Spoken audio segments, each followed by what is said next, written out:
Good evening అండి. Welcome to polity class. పాలిటీలో మనం మార్నింగ్ అయితే రాజ్యాంగబద్ధ సంస్థల గురించి చూసుకున్నాము. సో ఇప్పుడు రాజ్యాంగేతర సంస్థలు అంటే నాన్ కాన్స్టిట్యూషనల్ బాడీస్ గురించి చూసుకుందాము. కాన్స్టిట్యూషనల్ బాడీస్ అంటే ఏంటి? ఏ సంస్థల గురించి అయితే ప్రస్తావన రాజ్యాంగంలోనే ఉందనుకోండి, దాన్ని మనం రాజ్యాంగబద్ధ సంస్థలు అంటాం. ఎందుకంటే వాటి యొక్క నిర్మాణం, వాటి యొక్క ఏర్పాటు, వాటి యొక్క అధికారాలు అన్నీ రాజ్యాంగం ఇస్తుంది. ఏ సంస్థలు అయితే రాజ్యాంగంలో ప్రస్తావించబడలేదో వాటిని మనము నాన్ కాన్స్టిట్యూషనల్ బాడీస్ అని అంటాం. కాన్స్టిట్యూషనల్ బాడీస్లో ముఖ్యమైనవి మనం మార్నింగ్ చూసుకున్నాం. అదేవిధంగా నాన్ కాన్స్టిట్యూషనల్ బాడీస్లో కూడా కొన్ని ముఖ్యమైనవి ఉంటాయి. అవి మనం ఇప్పుడు ప్రెజెంట్ క్లాస్లో చూసుకుందాం. దాంతో మనకి పాలిటీ అనేది ఒక లాజికల్గా మనం చూసుకున్నట్టు అవుతుంది. ఓకే, కాబట్టి ఈరోజు మన టాపిక్ నాన్ కాన్స్టిట్యూషనల్ బాడీస్, రాజ్యాంగేతర సంస్థలు. నాన్ కాన్స్టిట్యూషనల్ బాడీస్, రాజ్యాంగేతర సంస్థలు. ఓకే, నాన్ కాన్స్టిట్యూషనల్ బాడీస్లో ప్రధానంగా మనం వేటి గురించి చదువుకుంటాము అంటే ఈరోజు క్లాస్లో మనం వేటి గురించి అంటే, ఒకటి నేషనల్ కమిషన్ ఫర్ ఉమెన్, మహిళా కమిషన్ ఒకటి, national commission for women. Next, ముందు ఒకప్పుడు బీసీ కమిషన్ అది రాజ్యాంగేతర సంస్థగా ఉండేదండి. కాకపోతే ఇప్పుడు బీసీ కమిషన్ పొద్దున్నే చెప్పాను 102 రాజ్యాంగ సవరణ చట్టం ప్రకారం రాజ్యాంగ హోదా వచ్చింది. కాబట్టి ఎగ్జామ్లో ఆ ఛాన్స్ ఉంది అడగడానికి. National commission for backward classes అనేది రాజ్యాంగబద్ధ సంస్థ, లేకపోతే రాజ్యాంగేతర సంస్థ, చట్టబద్ధత సంస్థ అట్లాగిస్తుంటాడు. సో రాజ్యాంగబద్ధ సంస్థ అనాలి, ఎందుకంటే 102 రాజ్యాంగ సవరణ ద్వారా రాజ్యాంగ హోదా వచ్చింది. National commission for minorities, national commission for minorities. Next మనకి నాన్ కాన్స్టిట్యూషనల్ బాడీస్లో ఇంకా ఫర్దర్గా చెప్పుకున్నట్లయితే NHRC, national human rights commission. అదేవిధంగా దీనికి ప్యారలల్గానే రాష్ట్రాల్లో కూడా ఉంటాయి human rights commission, state human rights commission. అంటే ప్యారలల్గా ఏ విధంగా అయితే సెంటర్లో ఎన్హెచ్ఆర్సి ఉంటుందో ప్యారలల్గా దానికి ఈక్వలెంట్గా రాష్ట్రాల్లో ఉండేది స్టేట్ హ్యూమన్ రైట్స్ కమిషన్. దాని తర్వాత మనకి సెంట్రల్ ఇన్ఫర్మేషన్ కమిషన్, దీనికి ప్యారలల్గా స్టేట్ ఇన్ఫర్మేషన్ కమిషన్ అనేది ఉంటుంది. అంటే కేంద్రంలో సెంట్రల్ ఇన్ఫర్మేషన్ కమిషన్, అదేవిధంగా రాష్ట్రాల్లో ఉండేది ఏంది, స్టేట్ ఇన్ఫర్మేషన్ కమిషన్. దీని తర్వాత మనకి సెంట్రల్ ఇన్ఫర్మేషన్ కమిషన్ తర్వాత లోక్పాల్ ఉంటుంది. లోక్పాల్ గురించి చూసుకుందాం. దీనికి ప్యారలల్గా రాష్ట్రాల్లో లోకాయుక్త, సెంటర్లో లోక్పాల్, దానికి ప్యారలల్గా రాష్ట్రాల్లో లోకాయుక్త. నెక్స్ట్ మనకి సెంట్రల్ విజిలెన్స్ కమిషన్ అని ఉంటుంది. దాని తర్వాత సెంట్రల్ బ్యూరో ఆఫ్ ఇన్వెస్టిగేషన్ ఉంటుంది, సిబిఐ. సో వీటి గురించి ఈ 10 టాపిక్స్ మనం ఈరోజు అయితే చూసుకుందాం ప్రధానంగా. Okay, let us start with the first topic of the day, national commission for women, మహిళా కమిషన్. National commission for women.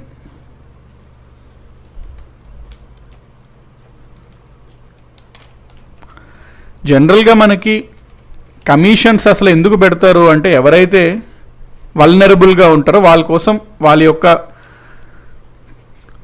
హక్కులని పరిరక్షించేందుకు ఈ సంస్థలను ఏర్పాటు చేస్తారు, నేషనల్ కమిషన్స్ ఏర్పాటు చేస్తారు. సో ఎవరెవరికి మనం చూసాము, ఎస్సీకి చూసాం, ఎస్టీకి చూసాం, బీసీకి చూసాం, మైనారిటీస్కి ఉన్నాయి, ఉమెన్కి ఉన్నాయి.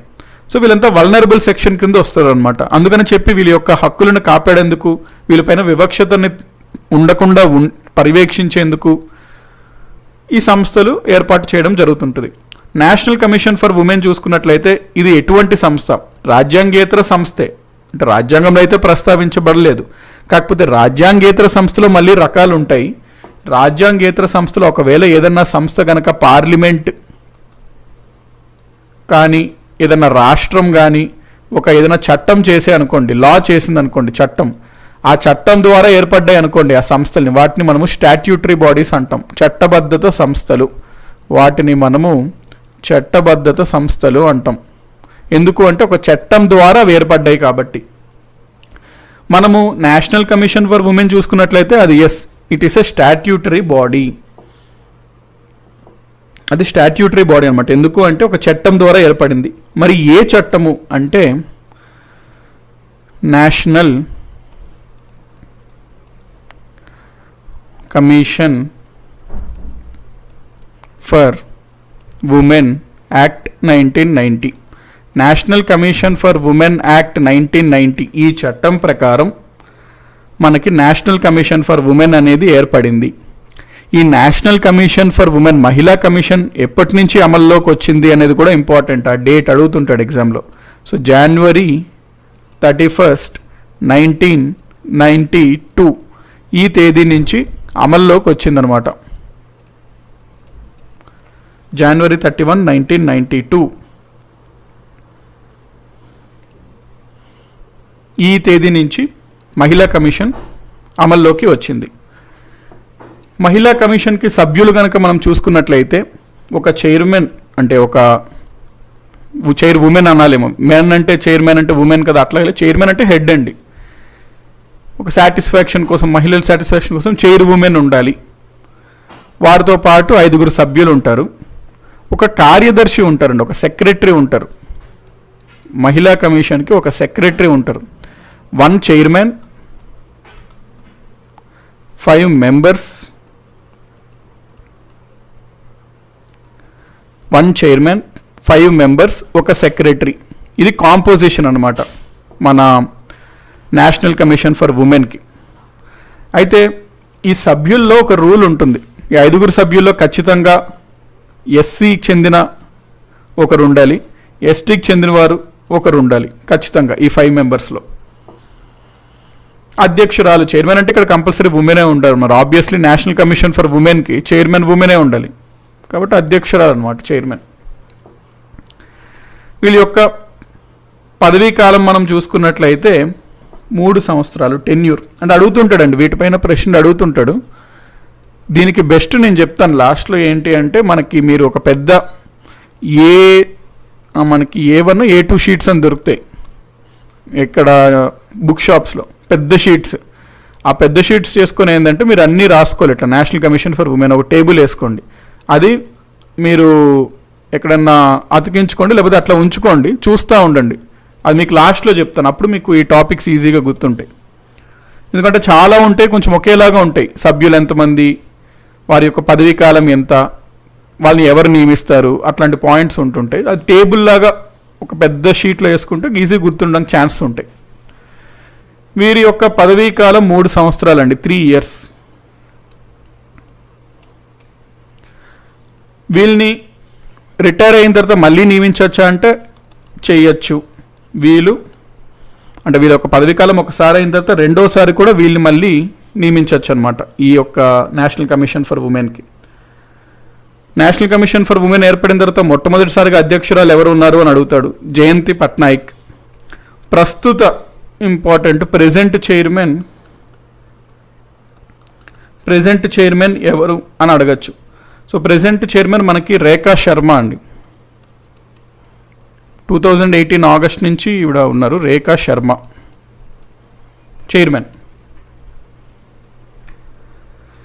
నెక్స్ట్ ఒకసారి ఒక ఎగ్జామ్లో ఏమని అడిగాడంటే, ఈ యొక్క నేషనల్ కమిషన్ ఫర్ ఉమెన్ ప్రతి నెల every month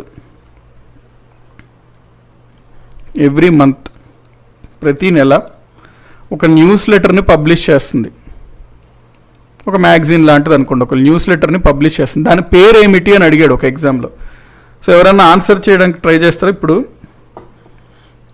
national commission for women ఏ పేరుతో ప్రతి నెల ఒక న్యూస్ లెటర్ని పబ్లిష్ చేస్తుంది?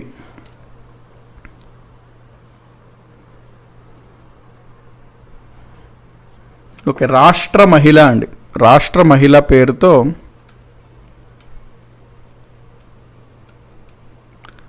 ఒక న్యూస్ లెటర్ని పబ్లిష్ చేస్తుంది.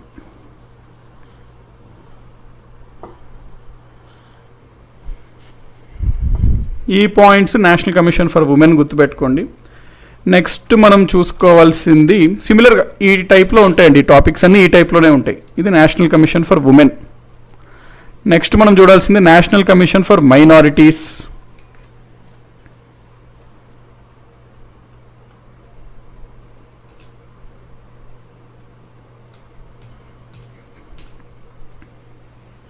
National commission for minorities.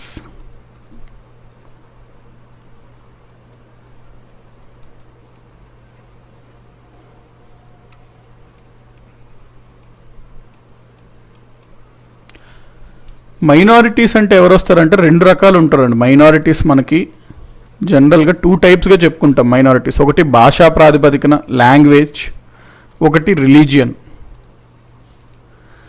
Religion అంటే జనరల్గా మన భారతదేశంలో హిందూ మతం దాదాపుగా 80% ఉంటారు. సో ఇది మెజారిటీ రిలీజియన్ అనమాట. హిందూ మతం కాకుండా మిగతా అన్ని మతాలు, ముస్లిం అవనివ్వండి, సిక్ అవనివ్వండి, పార్సీ అవనివ్వండి, జైన్ అవనివ్వండి, ఇవన్నీ మనకి మైనారిటీ కింద మనం చెప్తాము. Because they are not majority. ఇది రిలీజియన్ పరంగా చూసుకున్నట్లయితే. లాంగ్వేజ్ పరంగా చూసుకున్నప్పుడు మైనారిటీ అనేది ఏంటి అంటే రిలేటివ్ టర్మ్ అనమాట. అంటే ఫర్ ఎగ్జాంపుల్ ఇప్పుడు ఆంధ్రప్రదేశ్లో చూసుకున్నట్లయితే తమిళ్ అనేవాళ్ళు మైనారిటీ అవుతారు. ఆంధ్రప్రదేశ్లో చూసుకుంటే కన్నడ మాట్లాడే వాళ్ళు మైనారిటీ అవుతారు, తెలుగు మాట్లాడే వాళ్ళు మెజారిటీ అవుతారు. అదే కర్ణాటకకి వెళ్తే మనకి తమిళ్ మాట్లాడే వాళ్ళు మైనారిటీ అవుతారు. అదే తమిళనాడులో తమిళ్ మాట్లాడేవాడు మెజారిటీ, కన్నడ మాట్లాడేవాడు మైనారిటీ. కాబట్టి ఇది రాష్ట్రాలకి మారుతూ ఉంటాయి అన్నమాట లాంగ్వేజ్ అనే మైనారిటీస్. బట్ రిలీజియన్ పరంగా మైనారిటీస్ దేశానికంతా ఒకటే విధంగా ఉంటుంది. ఈ దేశానికంతా ఒకటే విధంగా ఉన్నప్పుడు మరి మెజారిటీ దాదాపుగా 80% ఒక మతానికి చెందిన వాళ్ళు ఉన్నారు, 20% ఇంకొక మతానికి చెందిన వాళ్ళు ఉన్నారు అన్నప్పుడు ఖచ్చితంగా దేశంలో ఈ మెజారిటీ వాళ్ళు ఈ మైనారిటీ యొక్క హక్కులకి ఉల్లంఘించే విధంగా ప్రవర్తించవచ్చు అండి ఛాన్స్. అందుకని చెప్పి మనకేంది అంటే వీళ్ళ కోసం అంటే మైనారిటీస్ కోసం పరిరక్షించే వాళ్ళ హక్కులని కాపాడే ఒక సంస్థని ఏర్పాటు చేయాలి అని చెప్పి మనకి 1978లో ఒక ఎగ్జిక్యూటివ్ రెజల్యూషన్ ద్వారా అంటే కార్యశాఖ ఆ తీర్మానం ద్వారా, కార్యనిర్వాహక తీర్మానం అంటాం ఎగ్జిక్యూటివ్ రెజల్యూషన్. ఎగ్జిక్యూటివ్ రెజల్యూషన్ అంటే అర్థం ఏంటి? కార్యనిర్వాహక తీర్మానం అంటే క్యాబినెట్ మీటింగ్ జరుగుద్ది. Cabinet meeting headed by PM. ఆ సమావేశం జరుగుద్ది. ఆ సమావేశంలో పలానా సంస్థని ఏర్పాటు చేద్దాము అని భావిస్తారు. అందరూ సమ్మతించుకొని అందరూ సంతకం పెట్టి అందరూ అంగీకారంతో ఒక సంస్థ ఏర్పడింది అనుకోండి, దాన్ని మనం ఎగ్జిక్యూటివ్ రిజల్యూషన్ ద్వారా ఏర్పడింది ఒక సంస్థ అంటాం, కార్యనిర్వాహక తీర్మానం ద్వారా ఏర్పడింది అంటాం. ఈ పాయింట్ ఇక్కడ ఇదొకటి క్లారిటీ తెచ్చుకోండి. మనకి రాజ్యాంగేతర సంస్థలో నాన్ కాన్స్టిట్యూషనల్ బాడీస్లో ఒక రకం ఏంటి అంటే స్టాట్యూటరీ, అంటే పార్లమెంట్లో చట్టం చేయడం ద్వారా మనకి ఏదైనా సంస్థ ఏర్పడితే దాన్ని స్టాట్యూటరీ అంటాం. ఇంకో రకం ఏంటి అంటే మనకి ఎగ్జిక్యూటివ్ రెజల్యూషన్ ద్వారా ఏర్పడ్డాయి అన్నట్టు అంటాం. కొన్ని ఎగ్జిక్యూటివ్ రెజల్యూషన్ ద్వారా ఏర్పడ్డాయి అంటే ఒక క్యాబినెట్ సమావేశం ఏర్పరచుకొని ఆ క్యాబినెట్ సమావేశంలో చర్చించుకొని అందరూ ఆమోదించి అందరూ సంతకం పెట్టి ఒక సంస్థని ఏర్పాటు చేస్తే ఆ సంస్థ ఎగ్జిక్యూటివ్ రెజల్యూషన్ ద్వారా ఏర్పడింది అని మనము చెప్తాము. ఇంకొన్ని సంస్థలు ఉంటాయి, అవి దానికి ఏమీ చట్టం లేదు, దీనికి ఇప్పుడు ఏం చట్టం చేయలేదు, పార్లమెంట్లో చట్టం చేయలేదు, కాబట్టి వీటినే మనము నాన్ స్టాట్యూటరీ ఎగ్జిక్యూటివ్ రెజల్యూషన్ ద్వారా ఏర్పడ్డాయి సంస్థలు అంటాం. కొన్ని సంస్థలు ఉంటాయి అవి వాటికి ఒక చట్టం ఉండదు, వాటికి ఒక ఎగ్జిక్యూటివ్ రెజల్యూషన్ కూడా ఉండదు. Non statutory non executive resolution. మరి నాన్ ఎగ్జిక్యూటివ్ రెజల్యూషన్ లేకుండా ఎట్లా సార్ ఏర్పడవచ్చు ఏదైనా సంస్థ అంటే ఏర్పడవచ్చు. సింపుల్గా ఏముంది, హోమ్ మినిస్టర్ ఉన్నాడు అనుకోండి, సడన్గా ఒక సంస్థ ఏర్పాటు చేస్తే బాగుండు అని చెప్పి ఒక లెటర్ లాగా ఒక ఆర్డర్ లాగా పాస్ చేసి హోమ్ మినిస్టర్ సైన్ పెట్టేసి ఒక సంస్థను ఏర్పాటు చేయొచ్చు. అట్లా చేశారు, అదే సిబిఐ. ఈ సిబిఐ అనేది చూసుకున్నట్లయితే మనకు అది చట్టబద్ధత లేదు, ప్లస్ నాన్ ఎగ్జిక్యూటివ్ రెజల్యూషన్ లేదు, ఎగ్జిక్యూటివ్ రెజల్యూషన్ లేదు, కాబట్టి అది ఒక non statutory non executive resolution సంస్థ అనమాట. కాబట్టి నాన్ కాన్స్టిట్యూషనల్లో 3 రకాలు ఉంటాయి. మనము ఫస్ట్ చూసినటువంటి national commission for women statutory body, ఎందుకంటే ఒక చట్టం ద్వారా మనకు అవైతే ఏర్పడ్డాయి కాబట్టి. సో ఈ నేషనల్ కమిషన్ ఫర్ మైనారిటీ చూసుకున్నట్లయితే ఫస్ట్ స్టార్టింగ్లో 1978లో ఒక ఎగ్జిక్యూటివ్ రెజల్యూషన్ ద్వారా అంటే ఒక కార్యనిర్వాహక తీర్మానం ద్వారా మైనారిటీస్ కమిషన్ పేరిట ఏర్పాటు చేశారు. మైనారిటీస్ కమిషన్ పేరిట ఒక కమిషన్ ఏర్పాటు చేశారు, సంస్థని ఏర్పాటు చేశారు. అయితే ఎప్పుడన్నా మనకి ఒక చట్టం అనేది బ్యాకింగ్ లేదనుకోండి, అంటే చట్టపరంగా ఒక సంస్థ ఏర్పడితే దానికి అధికారం ఎక్కువ ఉంటుంది. ఎందుకు? పార్లమెంట్ చట్టం చేసింది కాబట్టి ఆ చట్టంలో ఉన్న అధికారాలు అనుభవిస్తాయి ఆ సంస్థలు. కేవలం ఎగ్జిక్యూటివ్ రెజల్యూషన్ ద్వారా ఏర్పడిన సంస్థలకు అంత పవర్ ఉండదన్నమాట. అందుకని చెప్పి మైనారిటీస్ కమిషన్కి మనం చట్టబద్ధత కల్పిద్దాము అని చెప్పి 1992లో ఒక చట్టం చేశారు. ఆ చట్టం ప్రకారం ఈ సంస్థకి చట్టబద్ధత ఇవ్వడం జరిగింది. ఆ చట్టం ఏంటి? National commission for minorities act 1992. National commission for minorities act 1992. ఈ చట్టం ప్రకారం ఈ మైనారిటీస్ కమిషన్ ఎగ్జిక్యూటివ్ రెజల్యూషన్ ద్వారా ఏర్పడిన మైనారిటీ కమిషన్కి చట్టబద్ధత ఇచ్చారు.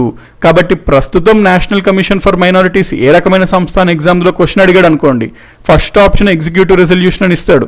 కాకపోతే మొదట్లో ప్రారంభంలో అది ఎగ్జిక్యూటివ్ రెజల్యూషనే, కానీ 92లో మనం ఒక చట్టం చేసి ఆ చట్టం ద్వారా దానికి చట్టబద్ధత కల్పించాం. కాబట్టి ప్రస్తుతం ఏ సంస్థ ఇది అంటే స్టాట్యూటరీ సంస్థ, చట్టబద్ధమైన సంస్థ.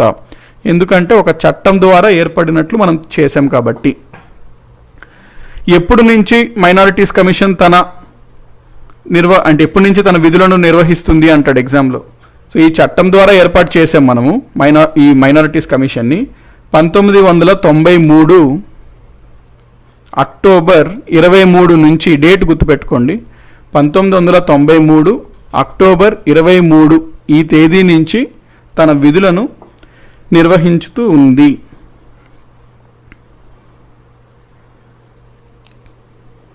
సో ఈ పాయింట్ ఓకే కండి. ఇవన్నీ మైనారిటీస్ కమిషన్కి సంబంధించి, నేషనల్ కమిషన్ ఫర్ మైనారిటీస్కి సంబంధించి పాయింట్స్ అని నోట్ చేసుకోండి. నేషనల్ కమిషన్ ఫర్ మైనారిటీస్లో సభ్యుల గురించి మనం మాట్లాడుకున్నట్లయితే ఇందులో ఒక చైర్మన్ ఉంటాడు, చైర్మన్తో పాటు ఒక వైస్ చైర్మన్ ఉంటాడు, ఒక వైస్ చైర్మన్తో పాటు 6 సభ్యులు ఉంటారు. సో ఒక చైర్మన్, ఒక వైస్ చైర్మన్, నెక్స్ట్ 6 మెంబర్స్ ఉంటారు.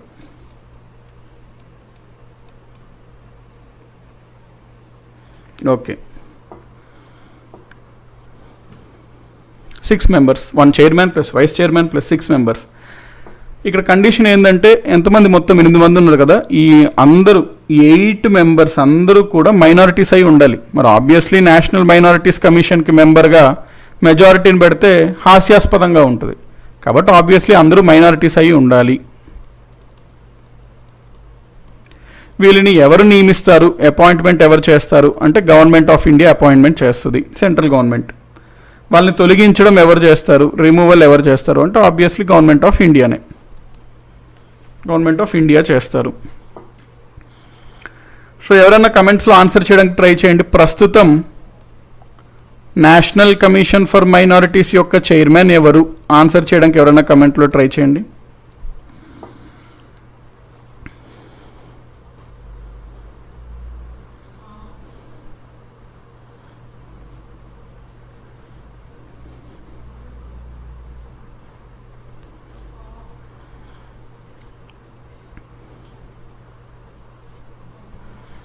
National commission for minorities chairman ఎవరు, దట్స్ ది క్వశ్చన్. వీక్లీ ఒకసారి 2 సార్లు అంటే యా షూర్ అండి, ప్లాన్ చేద్దాం. సో దట్ మీకు అదైతే నేను ఇచ్చాను, గ్యారంటీ అయితే ఇచ్చా కాబట్టి మీకు ఆ గైడెన్స్ అయితే నేను సంహౌ మీకు ప్రొవైడ్ చేస్తుంటాను, అదైతే షూర్. ఇంకా లాస్ట్లో పెట్టుకుందాం, ఈ టాపిక్స్ అన్నీ అయిపోయాక ఒక last 5 minutes some interactive session లాగా పెట్టుకుందాం.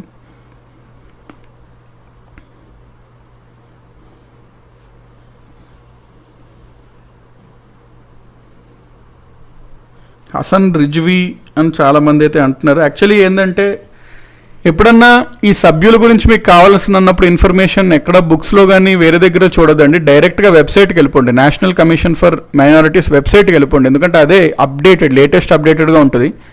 నేషనల్ కమిషన్ ఫర్ మైనారిటీస్ వెబ్సైట్కి వెళ్ళి మీరు అక్కడ చూసినట్లయితే అబౌట్ అస్లో నొక్కండి, అబౌట్ అస్ పైన హోమ్ అబౌట్ అస్లో అబౌట్ అస్ అని నొక్కితే చైర్మన్ దగ్గర చూస్తే వేకెంట్ అని ఉంటుంది. నేషనల్ కమిషన్ ఫర్ మైనారిటీ సైట్లోకి వెళ్తే మీరు స్టార్టింగ్ పేజే ఒక అతనిది ఉంటుంది, మంజిత్ సింగ్ రాయ్ది. ఆ మంజిత్ సింగ్ రాయ్ పదవీ స్వీకారం చేశారు అంటే పదవి బాధ్యతలను చేపట్టారు అని ఉంటుంది. ఈ మంజిత్ సింగ్ రాయ్ ఎవరు, వైస్ చైర్మన్ అనమాట. సో ఈయన రీసెంట్గా పదవి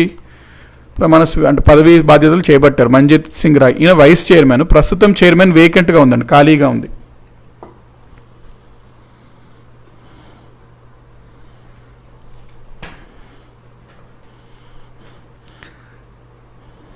ఓకే, 5 minutes సార్ మరీ అన్యాయం అంటారు మహానంది గారి కోసం. So okay, more than 5 minutes, some ఎక్కువ టైమే తీసుకుందాం. ఓకే, ఇది నేషనల్ కమిషన్ ఫర్ మైనారిటీస్కి సంబంధించి. నెక్స్ట్ మనం చూడాల్సింది ఏం పెట్టుకున్నాం, third national human rights commission. వీటి గురించి చూద్దాం.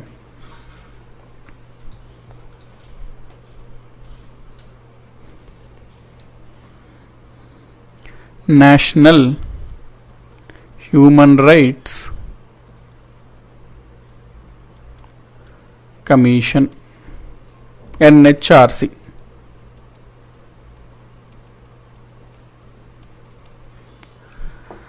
National human rights commission NHRC.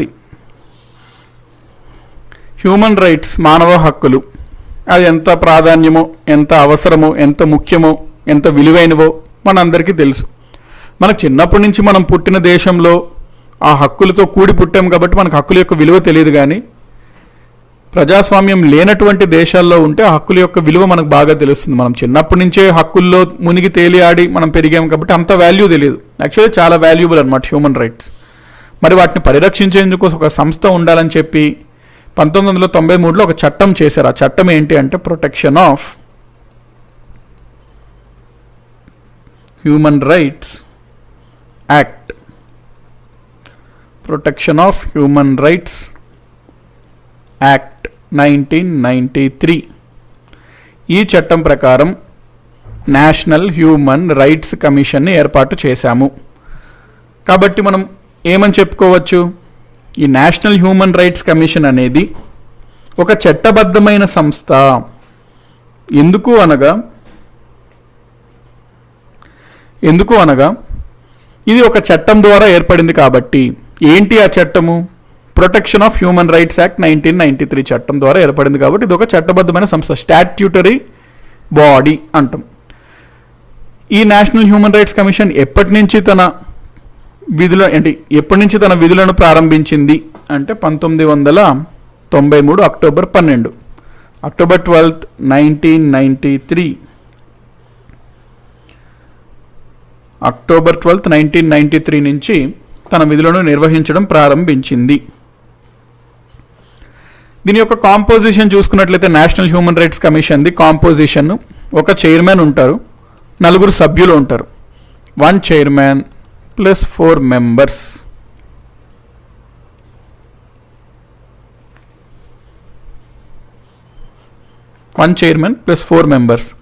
అయితే చైర్మన్కి కండిషన్ ఏంటి అంటే చైర్మన్ అనే అతను తప్పనిసరిగా రిటైర్డ్ చీఫ్ జస్టిస్ ఆయన ఉండాలి. చైర్మన్ కంపల్సరీలీ ఎవరిని పడితే వాళ్ళని పెట్టడానికి లేదు. He has to be a retired CJI, chief justice of India. ఇంకా మనం ఎంతమంది అన్నాం? చైర్మన్తో పాటు 4 సభ్యులు ఉంటారు అనుకున్నాం మనం. 4 సభ్యుల్లో మనకి 4 మెంబర్స్లో చూసుకున్నట్లయితే ఒక 2 మెంబర్స్ మనకంటే ఒక్కొక్కరి గురించి చూసుకుందాం. ఒక వ్యక్తి 1 మెంబర్, 4 మెంబర్స్లో 1 మెంబర్ కంపల్సరీ సుప్రీంకోర్టులో సిట్టింగ్ అంటే ఆల్రెడీ పనిచేస్తున్న జడ్జి అయినా అవ్వాలి, సిట్టింగ్ జడ్జి అయినా అవ్వాలి, ఆర్ రిటైర్డ్ పదవి విరమణ పొందిన జడ్జి అయినా అయి ఉండాలి. సో ఇది ఒక కండిషన్. సుప్రీంకోర్టు యొక్క సిట్టింగ్ లేదా రిటైర్డ్ జడ్జి అయినా అయి ఉండాలి కంపల్సరీ ఒక వ్యక్తి మెంబర్స్లో, 4 మెంబర్స్లో. ఇంకొక వ్యక్తి, ఈ 4లో ఇంకొక వ్యక్తి కంపల్సరీగా హైకోర్టు చీఫ్ జస్టిస్గా పనిచేసిన అతను అంటే ఆల్రెడీ చేస్తున్న అతను, సిట్టింగ్ ఆర్ రిటైర్డ్, ఆబ్వియస్లీ పని చేసినా లేకపోతే పని చేస్తున్న CJ అయి ఉండాలి. హైకోర్టు యొక్క CJ, సిట్టింగ్ ఆర్ రిటైర్డ్ అయి ఉండాలి ఇంకొక వ్యక్తి. ఇంకొక 2 మిగిలారు కదా మనకి. ఈ 3, ఈ 4, వీళ్ళిద్దరు ఉన్నారు చూడండి.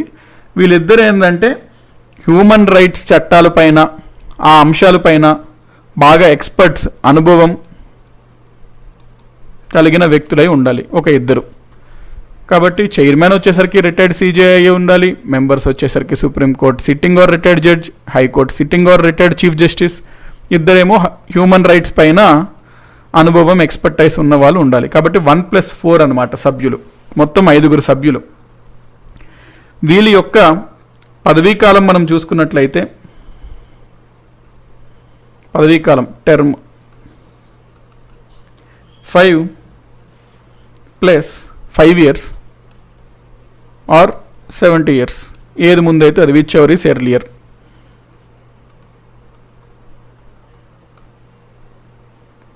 whichever is earlier.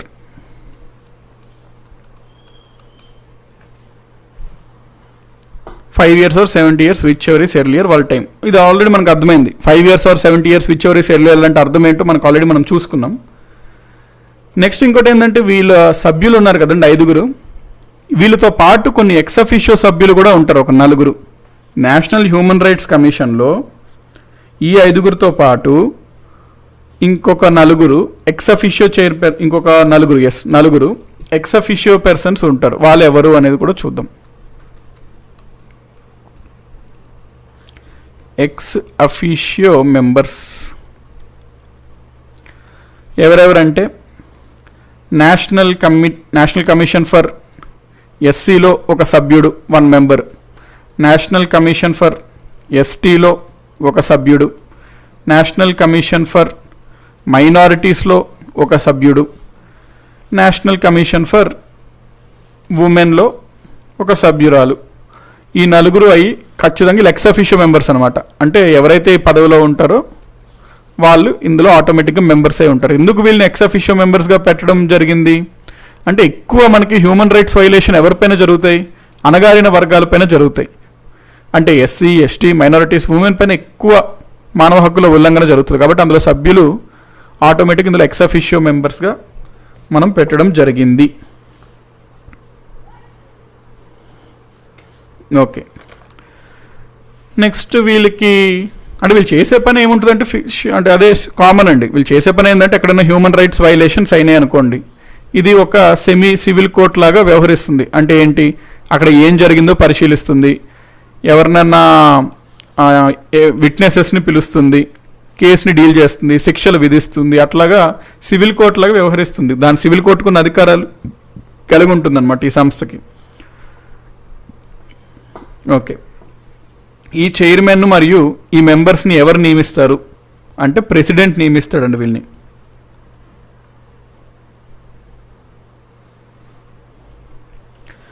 Vemula Mallikarjuna గారు ఏమంటారంటే సుప్రీంకోర్టు మరియు హైకోర్టు పదవీ విరమణ చేసిన ప్రధాన న్యాయమూర్తులకి ఇతర ఉద్యోగాల్లో నియమించరాదని ఉంటుంది కదా సార్ అంటున్నారు.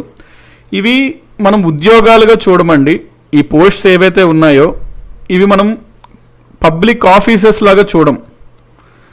మీకు సుప్రీంకోర్టు లేదా హైకోర్టు యొక్క జడ్జెస్ మిగతా ఎటువంటి దాంట్లో ఉండకూడదు అని ఉంటుంది. అక్కడ మీరు ఫర్దర్గా ఎక్సెప్షన్స్ చూసుకున్నట్లయితే హౌఎవర్ కమిషన్స్కి, కమిటీస్కి, ఏదన్నా ఇన్వెస్టిగేషన్కి వాటికి వీళ్ళు మెంబర్స్ కానీ చైర్మన్గా ఉంటే అది మనం పబ్లిక్ ఎంప్లాయ్మెంట్గా పరిగణించము అని ఉంటుంది అక్కడ ఒక పాయింట్. కాబట్టి ఆల్దో వీళ్ళకి పబ్లిక్ ఎంప్లాయ్మెంట్ చేయకూడదు అని ఉన్నప్పటికీ వీటిని మనం పబ్లిక్ ఎంప్లాయ్మెంట్గా మనం చూడం. ఎందుకు చూడం వీళ్ళు పబ్లిక్ ఎంప్లాయ్మెంట్ అంటే వీళ్ళు ఆ స్టేజ్కి వచ్చారు అంటే ఎనార్మస్ నాలెడ్జ్తో ఉన్న వాళ్ళు వస్తారు. అంటే మనకు కావాలన్నమాట అట్లాంటి వాళ్ళు, వారి నాలెడ్జ్ మనకు ముఖ్యం. అందుకనే మనం లిటరలీ వి బెగ్ దెమ్ అనమాట, వచ్చి వాళ్ళని తీసుకుంటాం. దే ఆర్ మోస్ట్ వెల్కమ్డ్ అనమాట ఆ పొజిషన్స్లో కూర్చోండి అని చెప్పి. అదేదో ఫేవర్గా వాళ్ళకి ఇచ్చినట్టు కాదండి, మనం ఎంతో రిక్వెస్ట్ చేసి వాళ్ళకి ఇచ్చినట్లు ఉంటాయి పోస్ట్స్. ఎందుకంటే ఆ పొజిషన్ రీచ్ అయిందంటే వాళ్ళ నాలెడ్జ్ అవన్నీ, అనుభవం అవన్నీ అవసరం అనమాట ఇట్లాంటి సంస్థలకి, కమిషన్స్కి.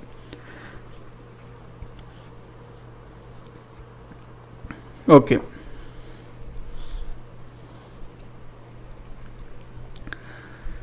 నెక్స్ట్ మనం ఎక్కడున్నాం, కమిటీ. ఈ ప్రెసిడెంట్ నియమిస్తాడు మనకెవరిని, ఎన్హెచ్ఆర్సీ యొక్క చైర్మన్ని మరియు సభ్యుల్ని. మరి ప్రెసిడెంట్ ఎవరిని నియమిస్తాడు, తనకి ఇష్టం వచ్చిన వాళ్ళని నియమిస్తాడా అంటే ఇష్టం వచ్చిన వాళ్ళని నియమించడండి. దానికోసం ఒక రికమెండేషన్స్ కమిటీ అని ఉంటుంది. ఆ రికమెండేషన్స్ కమిటీ పేర్లని సూచిస్తుంది, వాళ్ళని ప్రెసిడెంట్ నియమిస్తాడు. ఈ రికమెండేషన్స్ కమిటీలో మరి ఎవరెవరు ఉంటారు అంటే ప్రధానమంత్రి ఉంటారు అధ్యక్షత, పిఎం, లోక్సభ స్పీకర్ ఉంటారు, లోక్సభలో అపోజిషన్ పార్టీ లీడర్ ఉంటారు,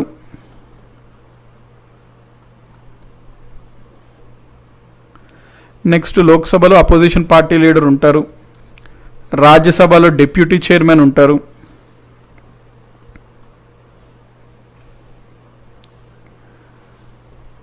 రాజ్యసభలో డిప్యూటీ చైర్మన్ ఉంటారు, ఇంకా రాజ్యసభలో అపోజిషన్ పార్టీ లీడర్ ఉంటారు.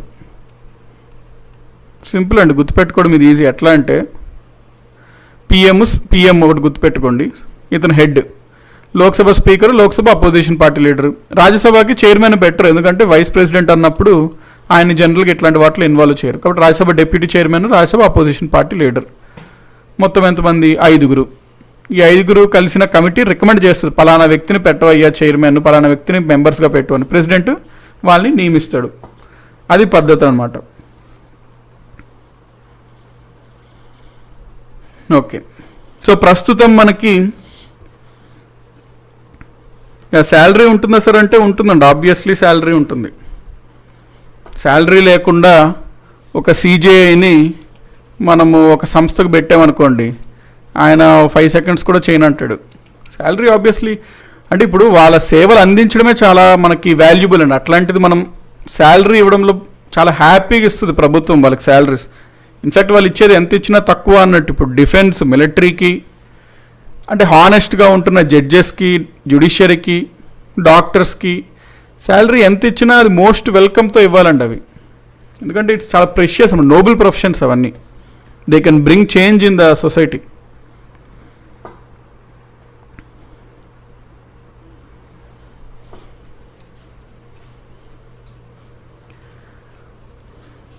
మనకి ఇప్పుడు ప్రస్తుతం ప్రెజెంట్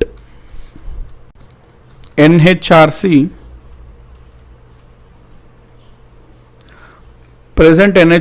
యొక్క చైర్మన్ ఎవరు? ప్రెజెంట్ ఎన్హెచ్ఆర్సి చైర్మన్ ఎవరు అంటే HL Dattu, obviously retired chief justice of India. ఈయన 2016 నుంచి ఉన్నట్టున్నారు. ప్రెజెంట్ ఈయనే హెచ్ఎల్ దత్తు. ఈ క్వశ్చన్ అడగచ్చు, ఎక్కువ కాలం ఎన్హెచ్ఆర్సీకి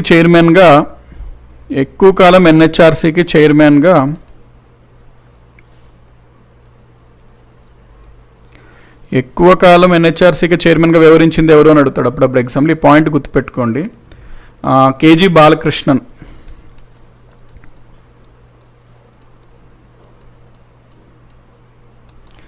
సో కేజీ బాలకృష్ణన్ అన్నతను ఎక్కువ కాలం మనకి ఎన్హెచ్ఆర్సి చైర్మన్గా వ్యవహరించడం జరిగింది.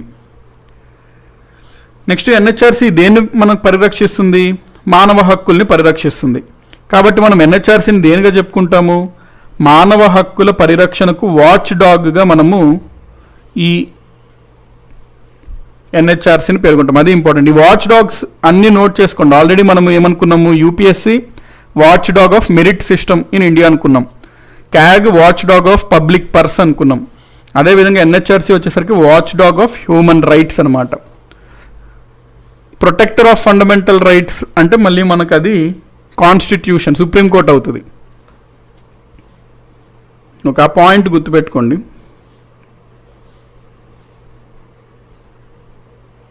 Okay,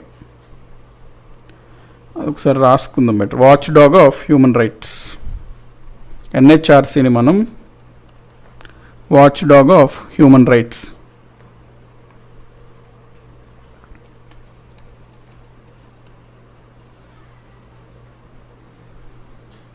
human rights.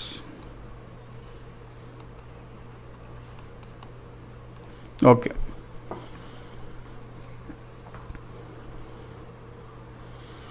Someone Sam గారు క్వశ్చన్ అడుగుతున్నారు. ఏం క్వశ్చన్ అంటే, సార్ టుడే మార్నింగ్ క్లాస్లో article 338B is about BC commission, article 340 also about BC commission. I read in net, please tell us the difference between. Okay, article 338B 340కి difference అడుగుతున్నారు మీరు. Okay, so ఆయన question ఏంది అంటే, మనకి రాజ్యాంగంలో article 340 already BC గురించి ప్రస్తావిస్తుంది కదా, మరి 338B కొత్త ఆర్టికల్ పెట్టాల్సి ఎందుకు వచ్చింది ఈ రాజ్యాంగ 102 రాజ్యాంగ సవరణ ద్వారా? అసలు ఈ ఆర్టికల్ 340కి ఆర్టికల్ 338Bకి డిఫరెన్స్ ఏంటి అన్నట్టు అడుగుతున్నారు. సో ఫండమెంటల్లీ ఏంటంటే, మనకి రాజ్యాంగం స్టార్టింగ్ నుంచి ఆర్టికల్ 340 ఉంది. 340 మనకి ఒక బీసీ కమిషన్ ఏర్పాటు చేయండి అని చెప్పలేదండి. కాకపోతే 340 మనకి ఏం చెప్పిందంటే, ఎవరైతే దేశంలో సామాజికంగా, సోషలీ, విద్యాపరంగా, ఎడ్యుకేషనలీ, ఎకానమిక్ అనే వర్డ్ వాడలేదు ఇక్కడ, ఆర్థికపరమైన వర్డ్ వాడలేదు, సోషలీ, సామాజికంగా, ఎడ్యుకేషనలీ, విద్యాపరంగా వెనుకబడిన వాళ్ళు ఉన్నారో వాళ్ళని గుర్తించండి అంది ఫస్ట్ పాయింట్. వాళ్ళని గుర్తించి వాళ్ళ యొక్క బాగోగుల కోసం, వాళ్ళు పడుతున్న ఇబ్బందులని ఎదుర్కోవడం కోసం ఏదన్నా సూచనలు చేయండి అని తెలిపింది ఆర్టికల్ 340. ఆ సూచన మేరకే మనకి నేషనల్ బీసీ స్టార్టింగ్లో, మనకు బీసీ కమిషన్ స్టార్టింగ్లో పెట్టుకున్నాం మనం. అంటే రాజ్యాంగ సవరణ అవ్వకం ముందు అది ఒక చట్టబద్ధత సంస్థగా ఉండేది, స్టాట్యూటరీ బాడీగా ఉండేది. ఏది? BC commission. ఆ బీసీ కమిషన్ అప్పుడు మనం ఏర్పాటు చేసినప్పుడు ఈ 340లో మరి ఇటువంటి ఎట్లన్నా చర్యలు తీసుకోమన్నారు కాబట్టి ఒక చట్టం చేసుకున్నాం మనం. ఆ చట్టం ద్వారా దీన్ని ఏర్పాటు చేసాం. చట్టం ఎప్పుడు చేసాం మనం? 1993లో చేసాం ఒక చట్టం. సో ఏదన్నా వాళ్ళ బాగోగుల కోసం ఏదైనా చేయండి అంది, సూచనలు చేయండి అంటే వాళ్ళ బాగోగుల కోసం సూచనలు చేయండి అంది. అందులో భాగంగా ఒక చట్టం చేసుకున్నాం వాళ్ళ బాగోగు కోసం. ఏం చట్టం అది? National commission for backward classes act 1993. ఈ చట్టం ప్రకారం బీసీ కమిషన్ ఏర్పాటు చేసాం.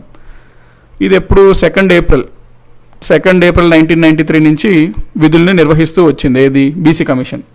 దాని తర్వాత మరి బీసీ కమిషన్ కూడా రాజ్యాంగ హోదా ఇస్తే మంచిది అని చెప్పి 102 రాజ్యాంగ సవరణ చట్టం ద్వారా దీనికి రాజ్యాంగ హోదా ఇచ్చి ఎక్స్క్లూజివ్గా నేషనల్ కమిషన్ ఫర్ బీసీ గురించి ప్రస్తావించడం కోసం ఒక కొత్త ఆర్టికల్ని పెట్టాం. అందులో సభ్యులు ఎవరెవరు ఉంటారు, వాళ్ళ యొక్క అధికారాలు ఏంటి, వాళ్ళ పదవీ కాలం ఎంత, వాటి గురించి ప్రస్తావించడం కోసం 338Bని మనము రాజ్యాంగంలో పెట్టడం జరిగింది.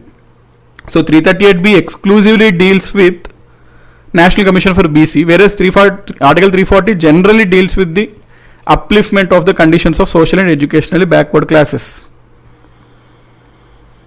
Okay.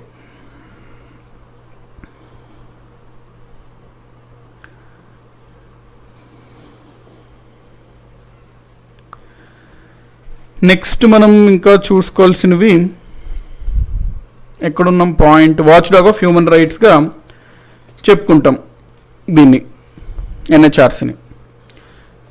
ఎన్హెచ్ఆర్సీ తర్వాత మనం ఏ బాడీ అనుకున్నాం? స్టేట్ హ్యూమన్ రైట్స్ కమిషన్ ఉంటుంది. వాటి గురించి కూడా ఒకసారి చూసుకుంటే better.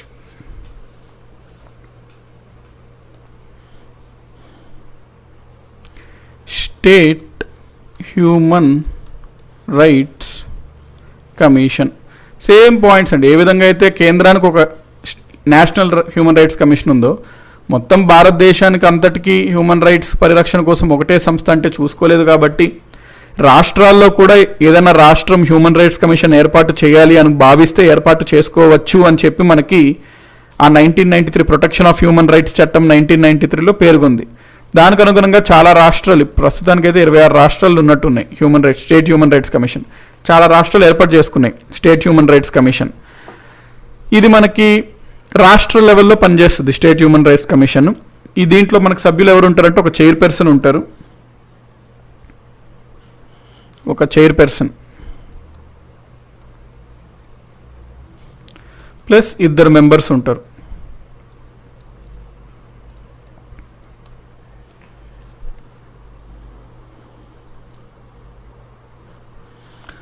Chairperson plus 2 members. So ఇక్కడ కండిషన్స్ వీళ్ళకి ఏం పెట్టారు అంటే, చైర్పర్సన్కి ఖచ్చితంగా ఇతను retired chief justice of A high court, high court యొక్క రిటైర్డ్ చీఫ్ జస్టిస్ అయి ఉండాలి. ఎవరు? చైర్మన్. ఇంకా మెంబర్స్కి వచ్చేసరికి హైకోర్టు యొక్క రిటైర్డ్ జడ్జ్ అవ్వచ్చు, లేదా సిట్టింగ్ జడ్జ్ అవ్వచ్చు. అంటే ఆల్రెడీ పనిచేస్తున్న జడ్జి లేకపోతే రిటైర్డ్ జడ్జ్ అవ్వచ్చు. హైకోర్టు యొక్క రిటైర్డ్ లేదా సిట్టింగ్ జడ్జ్ అవ్వచ్చు. లేదా అంటే ఒక డిస్ట్రిక్ట్ జడ్జిని కూడా, అతనికి మినిమం డిస్ట్రిక్ట్ జడ్జిగా 7 years ఎక్స్పీరియన్స్ ఉందనుకోండి, 7 సంవత్సరాలు అతనికి అనుభవం ఉంది డిస్ట్రిక్ట్ జడ్జిగా పనిచేసిన అతను. సో అతన్నన్నా మెంబర్గా పెట్టచ్చు స్టేట్ హ్యూమన్ రైట్స్ కమిషన్లో. స్టేట్ హ్యూమన్ రైట్స్ కమిషన్లో వీళ్ళని కూడా అంటే 7 ఏళ్ళు మినిమం అనుభవం ఉన్న డిస్ట్రిక్ట్ జడ్జిని కూడా మెంబర్గా నియమించవచ్చును. వీళ్ళని ఎవరు నియమిస్తారు అంటే గవర్నర్ నియమిస్తాడు. స్టేట్ హ్యూమన్ రైట్స్ కమిషన్ యొక్క చైర్మన్, మెంబర్స్ని నియమించేది ఎవరు అంటే గవర్నర్. ఆబ్వియస్లీ వెళ్ళొచ్చండి, ఎన్హెచ్ఆర్సీ డెసిషన్స్ పైన సుప్రీంకోర్టుకి వెళ్ళొచ్చు అని అడుగుతున్నారు. ఫండమెంటల్ మీకు చెప్పాలంటే దాదాపుగా చాలా అంశాల్లో మీరు ప్రతి దాంట్లో సుప్రీంకోర్టుకి అప్పీల్ చేసుకోవచ్చు అండి. ఎపీలేట్ అథారిటీ, సుప్రీంకోర్టు అనేది హయ్యెస్ట్ ఎపీలేట్ అథారిటీ అనమాట. అంటే మీరు సుప్రీంకోర్టులో దాదాపుగా ఏ దానిపైన ఎపీల్గా మీరు వెళ్ళొచ్చు. కాకపోతే అన్నింటినీ సుప్రీంకోర్టు ఎంటర్టైన్ చేయదు ఎపీల్స్. మీరు ఎపీల్ పెట్టుకుంటారు, సుప్రీంకోర్టు కొట్టుబడేస్తుంటారు చాలా ఎపీల్స్. అవసరం అంటేనే సుప్రీంకోర్టు తీసుకుంటుంది అనమాట ఎపీల్స్ని. వెళ్ళొచ్చు అంటే వెళ్ళొచ్చు, నో డౌట్. చైర్మన్ మరియు మెంబర్స్ని నియమించేది ఎవరు అంటే గవర్నర్. మరి గవర్నర్ తనకి ఇష్టం వచ్చిన వాళ్ళు నియమించుకుంటాడా అంటే ఇష్టం వచ్చిన వాళ్ళు నియమించుకోడు. అది ఎవరిని నియమించాలని సూచించడానికి ఇక్కడ కూడా ఒక రికమెండేషన్స్ కమిటీ ఉంటుంది.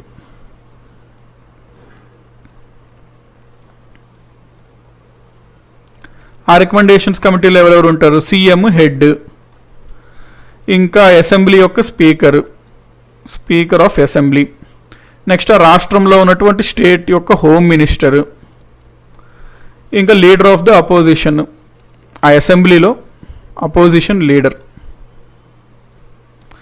వీళ్ళందరూ కలిసిన ఒక కమిటీ పేర్లు సూచిస్తుంది. ఆ పేర్లని సభ్యులు చైర్మన్గా గవర్నర్ నియమిస్తాడు. వీళ్ళకి పదవీ కాలం చూసుకున్నట్లయితే 5 సంవత్సరాలు, సేమ్ వాళ్ళలాగానే, or 70 years, whichever is earlier. 70 years of age, 5 సంవత్సరాలు లేదా 70 సంవత్సరాల age, 5 years or 70 years of age, whichever is earlier. Sir ఒకవేళ సిట్టింగ్ హైకోర్టు జడ్జి ఉంటే అప్పుడు శాలరీ 2 sides నుంచి వస్తుందా అంటే రాదండి. 2 sides నుంచి రాదు ఎప్పుడన్నా, ఓన్లీ 1 side నుంచే వస్తుంది. ఇంకోటి ఏంటంటే ఒక సిట్టింగ్ హైకోర్టు జడ్జిని ఎవరినన్నా మనము సిట్టింగ్ హైకోర్టు జడ్జిని మనం నియమించాలి అంటే ఖచ్చితంగా సుప్రీంకోర్టు యొక్క చీఫ్ జస్టిస్ ఆఫ్ ఇండియా యొక్క పర్మిషన్ తీసుకోవాలన్నమాట. పర్మిషన్ తీసుకొని అతన్ని ఇక్కడ పెడతారు కాబట్టి ఎక్కువగా అతను ఈ బాధ్యతలను స్వీకరిస్తాడు. కాబట్టి అతనికి శాలరీ అదే ఉంటుంది, డబల్ శాలరీ ఇవ్వడం అట్లాగేముండదు. కాకపోతే ప్లస్ అలవెన్సెస్ పెరుగుతాయి. అలవెన్సెస్ పెరగడం అంటే ఏంటి? వీళ్ళు స్టేట్ హ్యూమన్ రైట్స్ కమిషన్ వాళ్ళు ఎక్కడన్నా ఒక ఘటన జరిగింది అనుకోండి, అక్కడికి వీళ్ళు ట్రావెల్ చేయాలి. దానికోసం ట్రావెలింగ్ అలవెన్స్ పెరుగుద్ది. కొంచెం ఓవర్ డ్యూటీ టైం ఏదైనా చేసినప్పుడు ఎక్స్ట్రా అలవెన్సెస్ పెరుగుతాయి. కాబట్టి నార్మల్గా వచ్చిన శాలరీ మీద ఇంకొంచెం ఎక్కువ వస్తుంది అంతే తప్ప డబల్ శాలరీ లాగా అట్లాగేమి ఉండదు.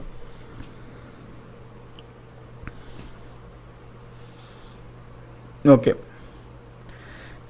3 years అని ఉంది సార్ అంటున్నారు విజయశ్రీ గారు. లేదండి, అబ్సల్యూట్లీ 5 years.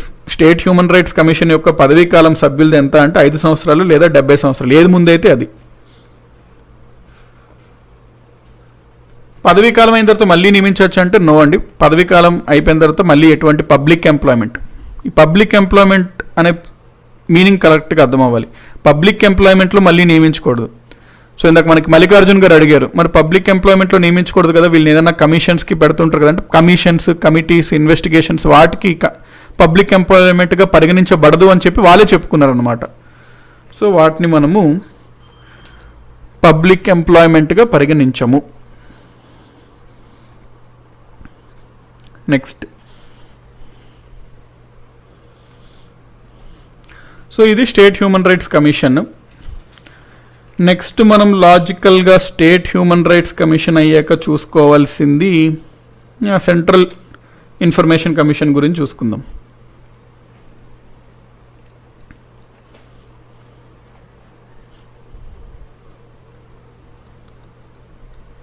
రాజీనామా ఎవరికి ఇవ్వాలి సార్ అంటున్నారు ప్రేమ్చంద్. రాజీనామా గవర్నర్కి అండి. అంటే యాక్చువల్గా మనకి జాబ్స్లో రూల్ ఏంటి అంటే, జాబ్స్లో మీకు ఎవరన్నా ఒకరు నియమిస్తే, అంటే మీరు ఒకరి చేత నియమించబడ్డారు అనుకోండి, అతనికన్నా కింద పోస్ట్ అతనికి ఇవ్వకూడదు రాజీనామా పత్రాన్ని. అతను లేకపోతే అంతకన్నా ఎక్కువ వాళ్ళకి ఇచ్చుకోవచ్చు. గవర్నర్ నియమిస్తాడు కాబట్టి ఎవరన్నా ఒక పదవిని గవర్నర్ నియమిస్తే అతను రాజీనామా చేయాలంటే అతనికి 2 ఆప్షన్స్, గవర్నర్ కన్నా ఇవ్వాలి, ప్రెసిడెంట్ కన్నా ఇవ్వాలి. సో గవర్నర్కి ఇచ్చుకుంటాడు అనమాట. అంటే అది రూల్ ఉంటుంది జనరల్గా ఎంప్లాయ్మెంట్లో, అది రూల్. మీకు నియమించే అధికారి కంటే తక్కువ అధికారంలో ఉన్న అతనికి మీరు రాజీనామా పత్రాన్ని అందజేయకూడదు. అతను లేదా అంతకన్నా ఎక్కువ ఉన్న అతనికి ఇచ్చుకోవాలన్నమాట. కమిటీకి కమిషన్కి డిఫరెన్స్ అంటున్నారు జితేంద్ర గారు. కమిటీ అనేది ఒక పర్టికులర్ ఇష్యూ ఉందండి, ఒక పర్టికులర్ ఇష్యూ ఉంది. ఆ ఇష్యూని అధ్యయనం చేయండి, పరిశీలించి ఒక నివేదిక ఇవ్వండి, రిపోర్ట్ ఇవ్వండి. దానికోసం తాత్కాలికంగా ఏర్పాటు చేసిన దాన్ని మనం కమిటీ అంటాము. కమిషన్ అంటే ఒక సంస్థ అనమాట, అది ఒక సంస్థ. అంటే కొన్నిట్లో ఇప్పుడు మరి కమిటీస్లో కూడా అప్పుడప్పుడు కమిషన్ మనం అంటుంటాం కదా, వాడేస్తుంటామండి నేమ్స్ కమిటీ లేదా కమిషన్. టెక్నికల్గా మనం మాట్లాడుకోం, కమిటీనే కమిషన్ అనేస్తుంటాం.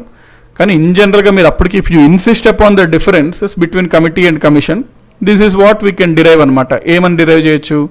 కమిటీ అంటే తాత్కాలికంగా ఒక పర్టికులర్ అంశం కోసం ఏర్పాటు చేసి అంశం పైన నివేదికను ఇవ్వడం కోసం ఏర్పాటు చేస్తారు. ఆ నివేదిక సబ్మిట్ చేశాక ఆ కమిటీ ప్రస్తావన ముగిసిపోతుంది, ఇంకా కమిటీ ఉండదు. ఇది తాత్కాలికంగా పెట్టడం జరుగుతుంది.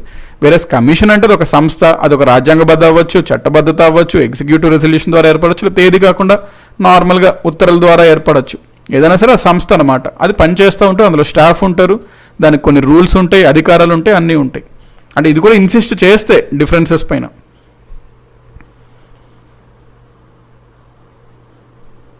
ఓకే,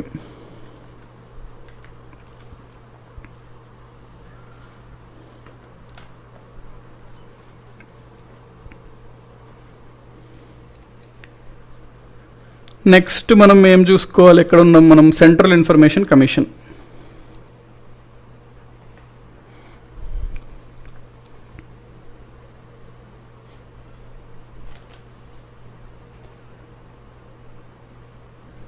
రాజ్యాంగంలో ఉండడానికి కమిషన్లో ఉండడానికి డిఫరెన్స్ ఏంటి సార్?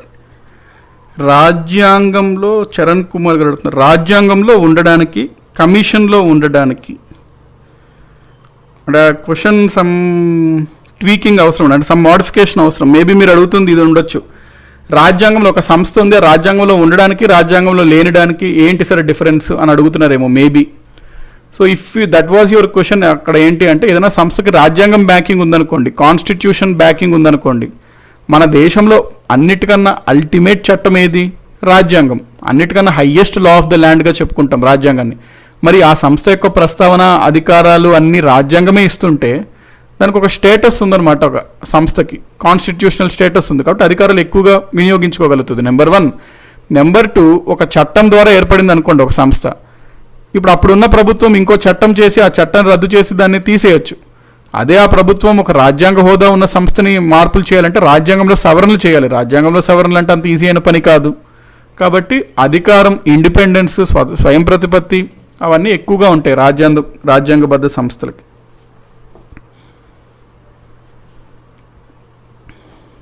ఓకే,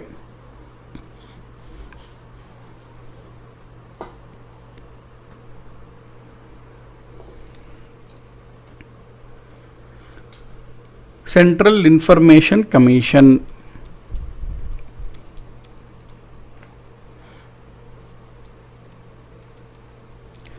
ఈ సెంట్రల్ ఇన్ఫర్మేషన్ కమిషన్ అనేది కూడా ఒక చట్టబద్ధ సంస్థ, స్టాట్యూటరీ బాడీ. ఇది ఏ చట్టం ప్రకారం మరి ఏర్పడింది అంటే ఇన్ఫర్మేషన్ యాక్ట్, ఆర్టీఐ,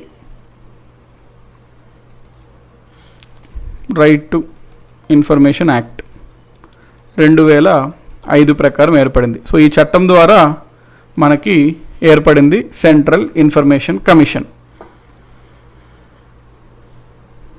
ఈ చట్టం ప్రకారం ఏర్పడింది మనకి ఈ సెంట్రల్ ఇన్ఫర్మేషన్ కమిషన్. ఇప్పుడు దీన్ని ఎప్పటి నుంచి అమల్లోకి వచ్చింది ఈ ఇన్ఫర్మేషన్ కమిషన్ అంటే అక్టోబర్ 12, 2005. అక్టోబర్ 12, 2005 మనకి సెంట్రల్ ఇన్ఫర్మేషన్ కమిషన్ అనేది తన విధులు నిర్వహించడం ప్రారంభించింది. సెంట్రల్ ఇన్ఫర్మేషన్ కమిషన్లో సభ్యులు ఎంతమంది అంటే ఒక చైర్మన్ ఉంటాడు, దాంతోపాటు 10 మెంబర్స్ ఉంటారు. అంటే మనకి 10 అని లేదు చట్టం ప్రకారం, 10ని మించకుండా ఉంది, నాట్ మోర్ దెన్ 10 అని ఉంది. కాబట్టి జనరల్గా 10 మెంబర్స్ని పెడతారు. వీళ్ళు మెంబర్స్, సభ్యులు. ఒక చైర్మన్, 10 మంది సభ్యులు సెంట్రల్ ఇన్ఫర్మేషన్ కమిషన్కి. వీళ్ళని ఎవరు అపాయింట్ చేస్తారు అంటే మళ్ళీ ప్రెసిడెంట్ అపాయింట్ చేస్తాడు. ప్రెసిడెంట్ ఎవరినైనా అపాయింట్ చేయొచ్చా? ఎవరినైనా అపాయింట్ చేయడు. రికమెండేషన్ కమిటీ ఉంటుంది, వాళ్ళు ఎవరిని చెప్తే వాళ్ళని చేస్తాడు. మరి రికమెండేషన్ కమిటీలో ఎవరన్నా ఉండొచ్చా? ఎవరన్నా ఉండరు, దానికి కూడా ఫిక్స్డ్గా ఉన్నారు, ఒక మంది వాళ్ళే ఉంటారు.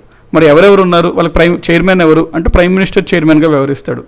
ఇంకా ఎవరెవరు ఉన్నారు సార్ అంటే లోక్సభ యొక్క అపోజిషన్ లీడరు సభ్యుడిగా ఉంటాడు.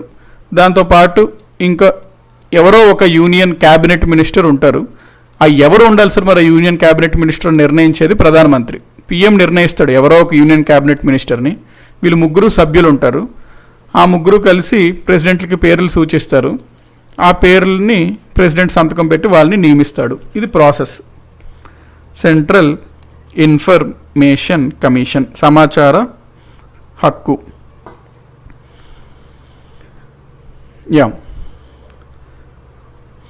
ఎవరినన్నా నియమించవచ్చా ఇప్పుడు? మరి ఈ రికమెండేషన్స్ కమిటీ ఎవరైనా సూచించచ్చా? జనరల్గా వీళ్ళకి ఇచ్చిన కండిషన్స్ అంటే ఏంటంటే అనుభవం ఉండాలండి, అనుభవం ఉండాలి, నాలెడ్జ్ ఉండాలి. లా పైన, సైన్స్ పైన, టెక్నాలజీ పైన, సామాజిక సేవ పైన, మేనేజ్మెంట్, జర్నలిజం, మాస్ మీడియా, పరిపాలనకు సంబంధించి బాగా అనుభవం ఉన్న వ్యక్తుల్ని నియమించవచ్చు. అంటే వీళ్ళకి ఫిక్స్డ్గా చీఫ్ జస్టిస్ అయి ఉండాలి, లేకపోతే అదై ఉండాలి, ఇదై ఉండాలి, అట్లాగేం లేదు. ఆయా రంగాల్లో బాగా అనుభవం ఉన్న వ్యక్తుల్ని నియమిస్తుంటారు సెంట్రల్ ఇన్ఫర్మేషన్ కమిషన్కి.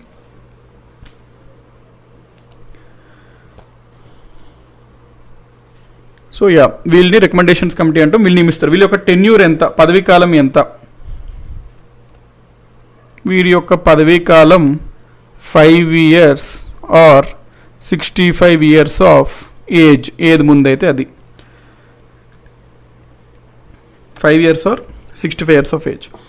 యా, అంజన్ గారు అడుగుతున్నారు పర్పస్ ఆఫ్ సిఐసి ఏంటి సార్ అని. ఓకే, మనకి యాక్చువల్లీ సమాచార హక్కు అనే ఒక చట్టం చేసామండి 2005లో. ఈ సమాచార హక్కు అంటే మనకి ఇప్పుడు ఇన్ఫర్మేషన్ ఈజ్ పవర్ అన్నట్టు ఇప్పుడు ప్రస్తుతం నానుడు అనమాట. ఇది ప్రస్తుతం మనం ఫాలో అవ్వాల్సిన స్టేట్మెంట్ ఏంటంటే ఇన్ఫర్మేషన్ ఈజ్ పవర్. ఎంత ఇన్ఫర్మేషన్ ఉంటే మీకు అంత జ్ఞానం అనమాట. ఆ సినిమాలో బ్రహ్మి చెప్పినట్టు నాలెడ్జ్ ఈజ్ డివైన్ అన్నట్టు ఇన్ఫర్మేషన్ ఈజ్ పవర్. మరి అటువంటి ఇన్ఫర్మేషన్ ఇప్పుడు మన ప్రతినిధులుగా పరిపాలకులు పాలిస్తున్నారు. మన డబ్బులు, ప్రజల నుంచి వచ్చిన డబ్బులు, సో వాళ్ళు ప్రజలకి ఆన్సరబుల్గా ఉండాలి, జవాబుదారీగా ఉండాలి. అంటే మనం ఇచ్చిన డబ్బులు వాళ్ళు ఏం చేస్తున్నారు అనేది మనకు తెలియాలి.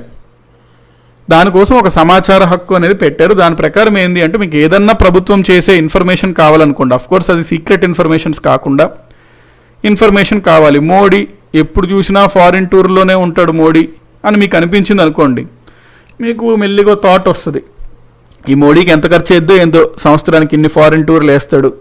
మీరు వేయచ్చు, పిఎంఓకి ఒక ఆర్టీఏ రిక్వెస్ట్ పెట్టుకోవచ్చు, మోడీ ఈ సంవత్సరానికి ఎంత ఖర్చు అయ్యింది విదేశీ యాత్రలకి. వాళ్ళు ఖచ్చితంగా రిప్లై ఇవ్వాలి. ఈ చట్టమే అనమాట, ఈ చట్టం అట్లా చెప్తుంది. సో ఏదన్నా ప్రభుత్వం, ఓన్లీ గవర్నమెంట్ అనండి, ప్రైవేట్ వాళ్ళకి ఇది లేదు. ఈ చట్టం ప్రైవేట్ కింద రాదు, ప్లస్ వీటి కింద జ్యుడిషియరీ రాదు, వీటి కింద సిబిఐ రాదు, అవన్నీ వేరే విషయాలు. కొన్ని సంస్థలు రావు, మనకి రాదు దీని కింద. Research and analysis wing obviously దేని కింద రాదు, రా. నెక్స్ట్ స్పెషల్ ఆపరేషన్ గ్రూప్ అని ఉంటుంది, వీళ్ళు దేని కింద రారు. సో మనకి ఏంటంటే గవర్నమెంట్ ఎస్ఎస్జి అని ఒక గ్రూప్ ఉంటుందండి, ఎవరికన్నా ఐడియా ఉందా? స్పెషల్ సర్వీసెస్ గ్రూప్ అని ఉంటుంది. ఎస్పీజీ కదా, ఎస్పీజీ స్పెషల్ ప్రొటెక్షన్ గ్రూప్. వీళ్ళు president, prime minister, X prime minister, వాళ్ళకి సెక్యూరిటీ. ఎస్పీజీ వేరు, స్పెషల్ సర్వీసెస్ గ్రూప్ అని ఉంటుంది ఎస్ఎస్జి. ఇది ఇండియన్ ఆర్మీలో ఉంటుందండి, ఒక ఇండియన్ ఆర్మీలో ఒక గ్రూప్ అన్నమాట. ఇది వెరీ వెరీ సీక్రెటివ్ సర్వీస్. ఇది చాలామందికి ఇది ఉందని కూడా తెలియదు. మీరు గూగుల్లో ఇది నొక్కినా మీకు పెద్దగా ఇమేజెస్ రావు. వీళ్ళకి ఎంత బడ్జెట్ ఇస్తారు, వాళ్ళు ఏం చేస్తారు, అసలు వాళ్ళ సభ్యులు ఎవరు, ఏం బయటకు రాదనమాట. చాలా సీక్రెటివ్ సర్వీస్ ఇది, స్పెషల్ సర్వీస్ గ్రూప్ అని ఉంటుంది.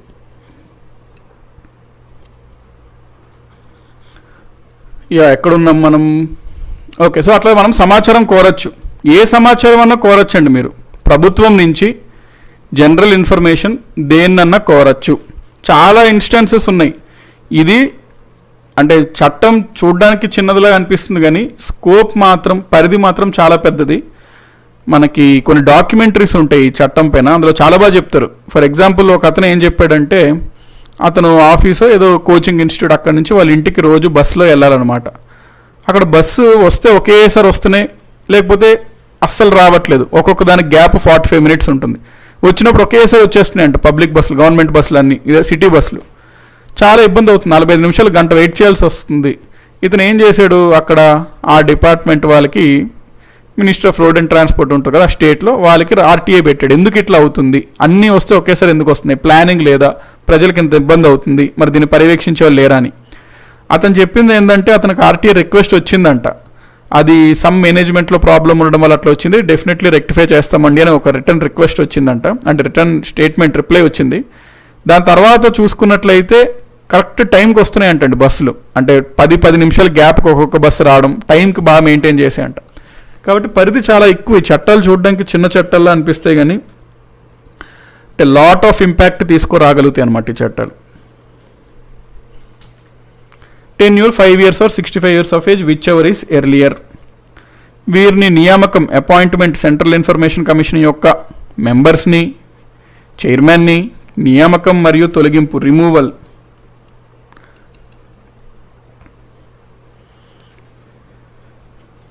అపాయింట్మెంట్, రిమూవల్ టోటల్గా మనకి ప్రెసిడెంటే, టోటలీ ప్రెసిడెంట్ యొక్క చేతిలో ఉంటుంది.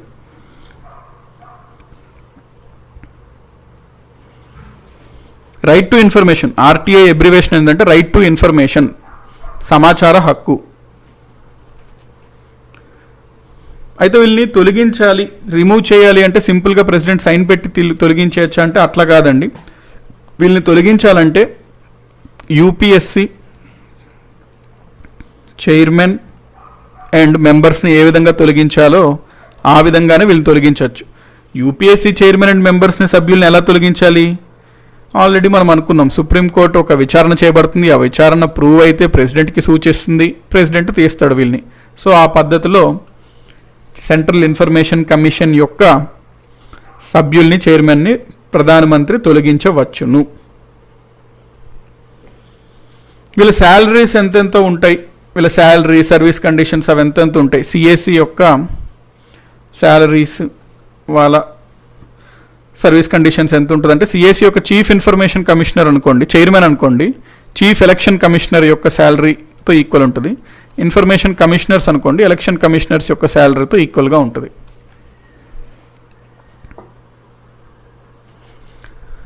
శాలరీ, సర్వీస్ కండిషన్స్ ఆ రకంగా ఉంటాయి వీళ్ళవి. వీళ్ళు మీకు డౌట్ రావచ్చు, ఇప్పుడు ఇతను ఆర్టీఐ పెట్టాడు కదా సార్ ప్రభుత్వానికి, మరి ఆర్టీఐ అతను ఇవ్వకుండా, ప్రభుత్వం ఇవ్వకుండా ఉంటే ఏమవుద్ది, ఇవ్వకపోతే ఏమి, మరి చట్టం వేస్ట్ కదా అంటే తెలుసు, ఈ చట్టం చేసినప్పుడే తెలుసు. మన గవర్నమెంట్ వాళ్ళకి మామూలుగా వాళ్ళు చేయాల్సిన పని చేయమంటేనే చేయరు. అట్లాంటిది మీరు ఏం చేశారు, బస్సులు ఎందుకు రావట్లేదు, ఇట్లాంటివి అడిగారు అనుకోండి, ఇంకా వాళ్ళు చెవి నుంచి రక్తం గారే బూతులు వినబడుతుంటాయి అనమాట ఫోన్లో. అట్లాంటివి వాళ్ళకి అడిగామనుకోండి, మామూలుగా చట్టం లేకుండా వాళ్ళని అడిగామనుకోండి, ఏదో రకంగా ఫోన్ చేసో లేకపోతే ఏదో రకంగా వాళ్ళతో కాంటాక్ట్ అయ్యి, ఏంది సార్ బస్సులు రావట్లేదు, అన్నీ బాగా ఇబ్బంది అవుతుంది అంటే, ఇంకా చెవుల నుంచి రక్తం రావాలన్నమాట. ఆ బూతులన్నీ వినబడుతుంటాయి, వాడికి ఉన్న ఫ్రస్ట్రేషన్ అంతా తీర్చుకుంటాడు.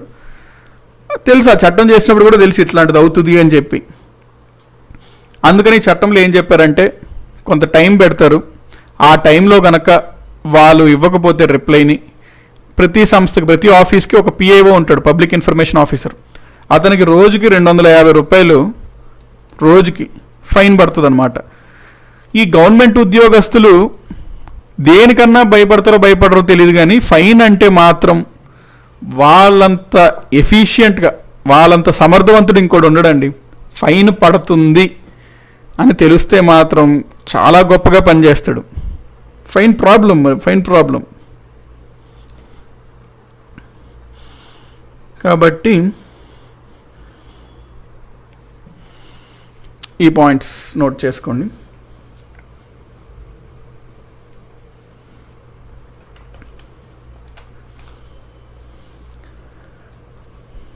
నెక్స్ట్ మనం చూసుకోవాల్సింది ప్రెజెంట్ సిఐసి ఎవరు.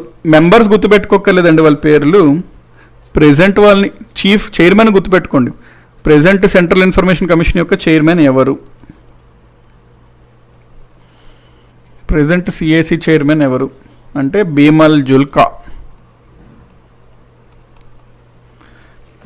కష్టపడిన డబ్బు కదా సార్ అంటున్నారు సత్య గారు. అవునండి, రైటే. కాకపోతే ఇంకో పాయింట్ కూడా చెప్తా, అట్లా మీరు అన్నారు కాబట్టి.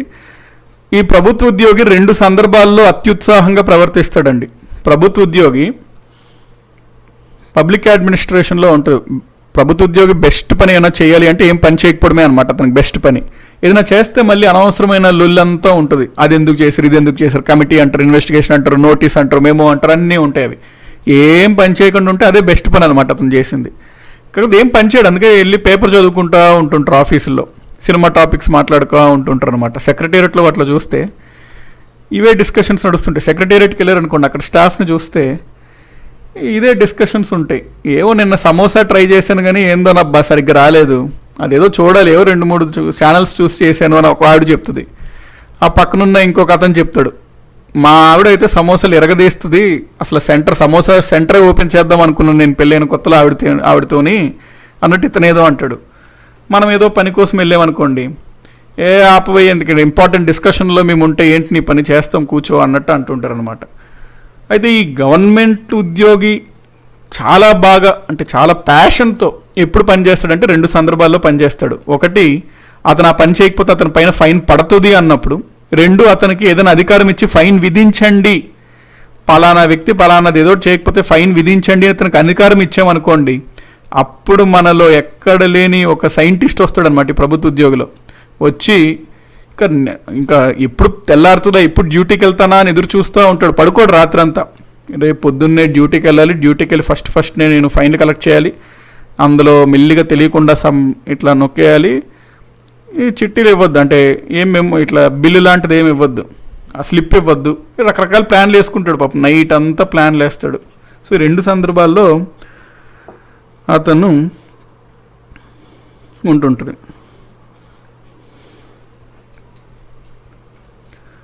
భీమల్ జుల్కా. నెక్స్ట్ మనం చూసుకోవాల్సింది లోక్పాల్. లోక్పాల్ అనగానే అన్నా హజారే గుర్తొస్తారు. ఎందుకంటే లోక్పాల్ చట్టం ఈ వ్యవస్థని నెల తర్వాత కూడా ఆర్టీఏ స్పందించకపోతే ఎవరికి అంటున్నారు కిరణ్ కుమార్ గారు. మనకి central information commission right to information act 2005 ప్రకారం పిఐఓ మీకు ఇవ్వలేదనుకోండి రిప్లై, మీరు ఎపిలేట్ ఉంటారనమాట. ఎపిలేట్ పబ్లిక్ ఇన్ఫర్మేషన్ ఆఫీసర్కి మీరు రిక్వెస్ట్ పెట్టుకోవచ్చు, ఒక appellate.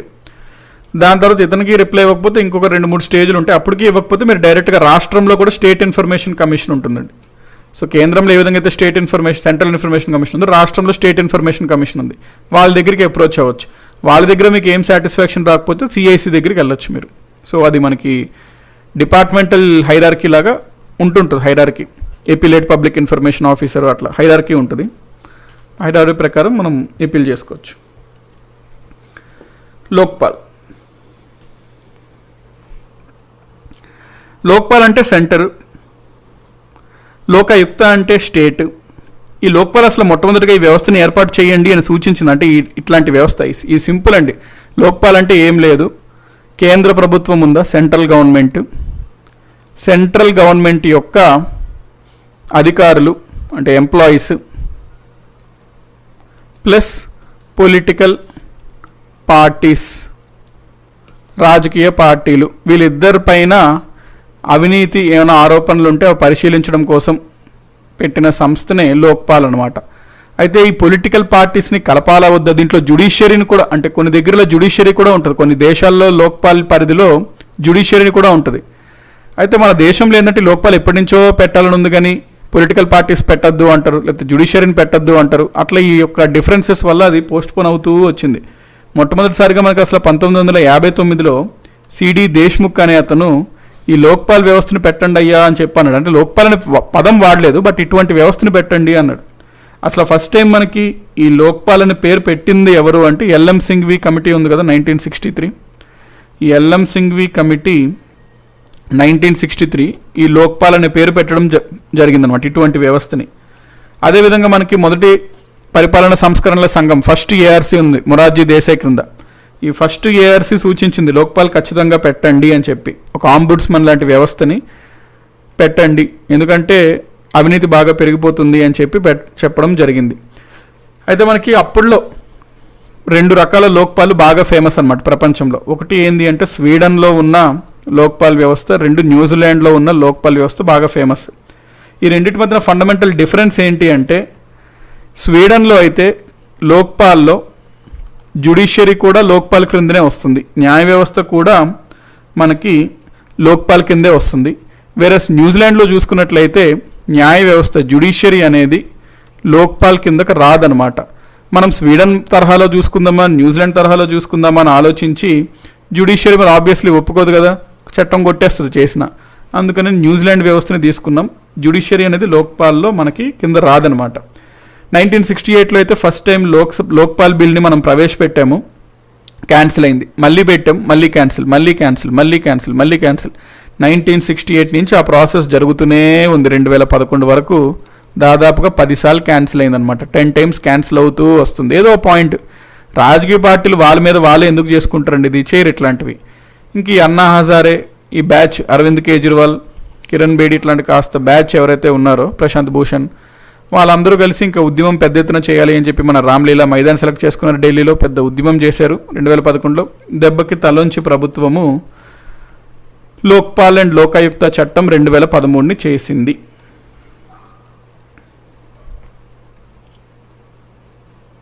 Lokpal and Lokayukta act 2013 చట్టం చేసింది.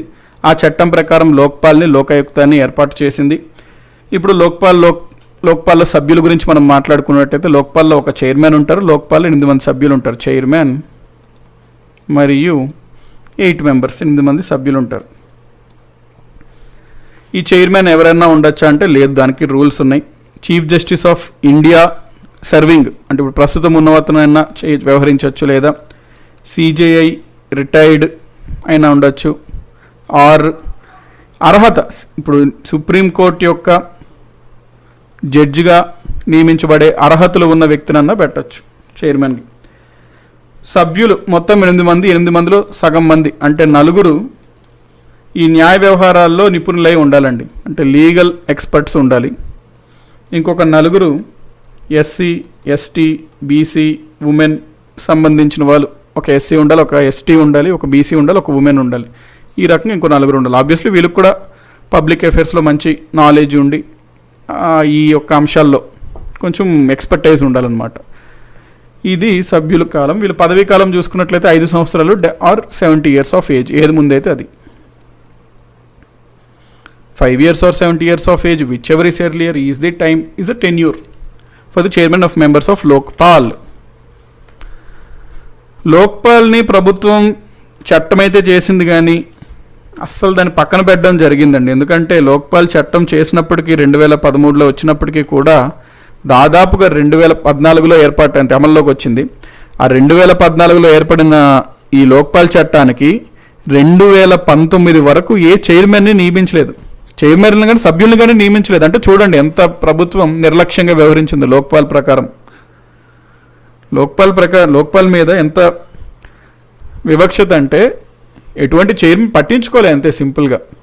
ప్లస్ ఆ ఉద్యమం చేసిన వాళ్ళు కూడా చట్టం చేసినంత వరకు చేశారు, కానీ తర్వాత ఇంకా కొంచెం కామ్ అయిపోయారు. అన్నాజరే అనుకున్నాం కాబట్టి అన్నాజరే యాక్చువల్లీ మహారాష్ట్రలో అతని యొక్క విలేజ్ ఉంటుందండి, గ్రామము. ఎప్పుడన్నా మీరు వెళ్ళొచ్చు అక్కడ, ఎప్పుడన్నా టైం ఉంటే చాలా బాగుంటుంది. అంటే హైలీ డెవలప్డ్ అనమాట ఆ విలేజ్. గ్రామమే కాకపోతే చాలా బాగా తీర్చిదిద్దారనమాట ఆ గ్రామాన్ని. ఆల్ డ్యూ టు అన్నాజరే. 5 years or 70 years of age. Next ప్రస్తుతం అయితే ఒక చైర్మన్ ఉన్నారు. ప్రస్తుతం లోక్పాల్ యొక్క చైర్మన్ ఎవరు అంటే పినాకి చంద్ర ఘోష్.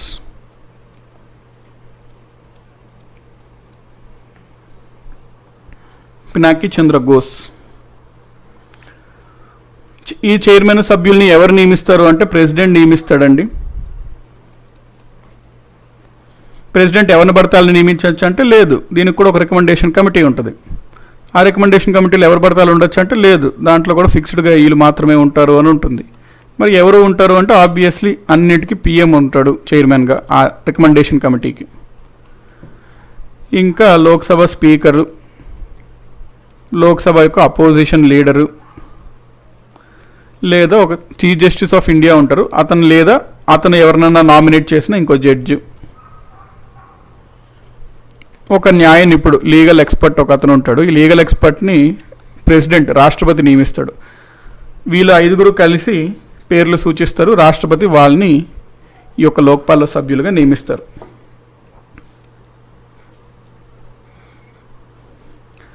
ఇది లోక్పాల్ గురించి. Next central vigilance commission, CVC.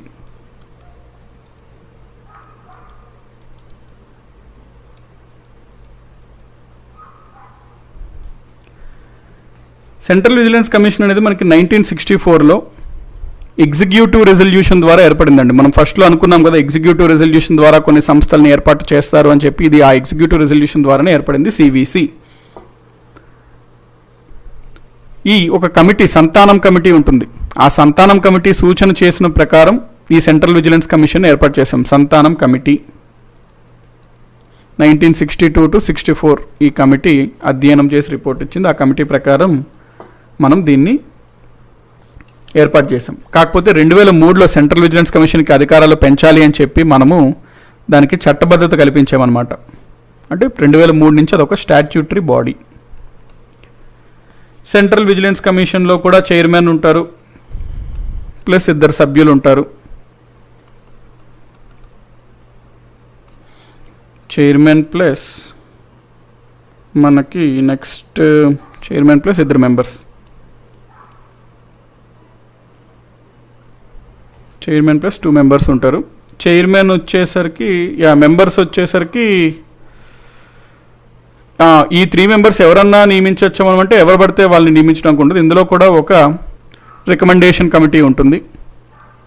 ఆ రికమెండేషన్ కమిటీలో సభ్యులు ఎవరంటే పిఎం ఉంటాడు చైర్మన్గా, హోమ్ మినిస్టర్ ఉంటారు, లోక్సభ యొక్క అపోజిషన్ లీడర్ ఉంటారు. ఈ పిఎం, హోమ్ మినిస్టర్, లోక్సభ యొక్క అపోజిషన్ లీడర్, వీళ్ళు ముగ్గురు రికమెండేషన్ కమిటీలో సభ్యులు. వీళ్ళు సూచిస్తారు. ఆ సూచన ప్రకారం ప్రెసిడెంట్ ఈ యొక్క సెంట్రల్ విజిలెన్స్ కమిషన్ చైర్మన్ మరియు సభ్యులని నియమించడం జరుగుతుంది. వీళ్ళకి సెంట్రల్ విజిలెన్స్ కమిషన్కి శాలరీస్ ఏ విధంగా ఉంటాయంటే యూపీఎస్సీ మెంబర్స్ యొక్క శాలరీస్ లాగా ఉంటాయండి. శాలరీస్ యూపీఎస్సీ వాళ్ళకి ఎంత శాలరీస్ ఇస్తామో ఆ రకంగా ఉంటుంది. వీళ్ళ నియామకం ప్రెసిడెంట్. తొలగింపు మరి ఎట్లాగా? తొలగింపు ఎట్లాగా అంటే యూపీఎస్సీ వాళ్ళ తొలగింపు ఏ విధంగా ఉంటుందో ఆ విధంగా. అంటే సుప్రీంకోర్టు ఒక విచారణ చేయబడుతుంది. సుప్రీంకోర్టు విచారణ తర్వాత వాళ్ళు తీయమంటే ప్రెసిడెంట్ తీస్తాడనమాట. ఈ సెంట్రల్ విజిలెన్స్ కమిషన్ చేసే పని ఏంటి అంటే సెంట్రల్ గవర్నమెంట్లో సెంట్రల్ గవర్నమెంట్ ఎంప్లాయీస్ యొక్క అవినీతి ఆరోపణల్ని, కరప్షన్ ఛార్జెస్ని పరిశీలిస్తుంది. Central vigilance commission central government employees యొక్క కరప్షన్ ఛార్జెస్ని పరిశీలిస్తుంది. మరి ఇందాక లోక్పాల్ కూడా అట్లాగే చెప్పారు కదా సార్. అంటే దీనికి అందుకనే అప్పుడులో చాలా పెద్ద డిబేట్స్ జరిగినాయి. ఆల్రెడీ సివిసి ఉన్నప్పుడు లోక్పాల్ కూడా కొంచెం అదే రకంగా ఉన్నప్పుడు వీళ్ళిద్దరికీ డిఫరెన్స్ ఏంటి అనేది చాలా డిబేట్స్ జరిగినాయి అప్పుడు. దాంతో ఏం చేశారు అంటే సెంట్రల్ గవర్నమెంట్లో గ్రూప్స్ ఉంటాయండి. Group A, group B, group C, group D. Lokpal group C, group D అధికారులు ఉంటారు, వాళ్ళ యొక్క కరప్షన్ ఛార్జెస్ని చూస్తుంది. వేరే సిబిసి గ్రూప్ ఏ, గ్రూప్ బి వీళ్ళ యొక్క కరప్షన్ ఛార్జెస్ని పరిశీలిస్తుంది సెంట్రల్ విజిలెన్స్ కమిషన్. ప్రస్తుతం సివిసి సెంట్రల్ విజిలెన్స్ కమిషన్కి చైర్మన్గా ఎవరున్నారంటే సంజయ్ కొఠారి. ప్రెజెంట్ చైర్మన్ ఎవరు అంటే సంజయ్ రామస్వామి లాగా సంజయ్ కొఠారి.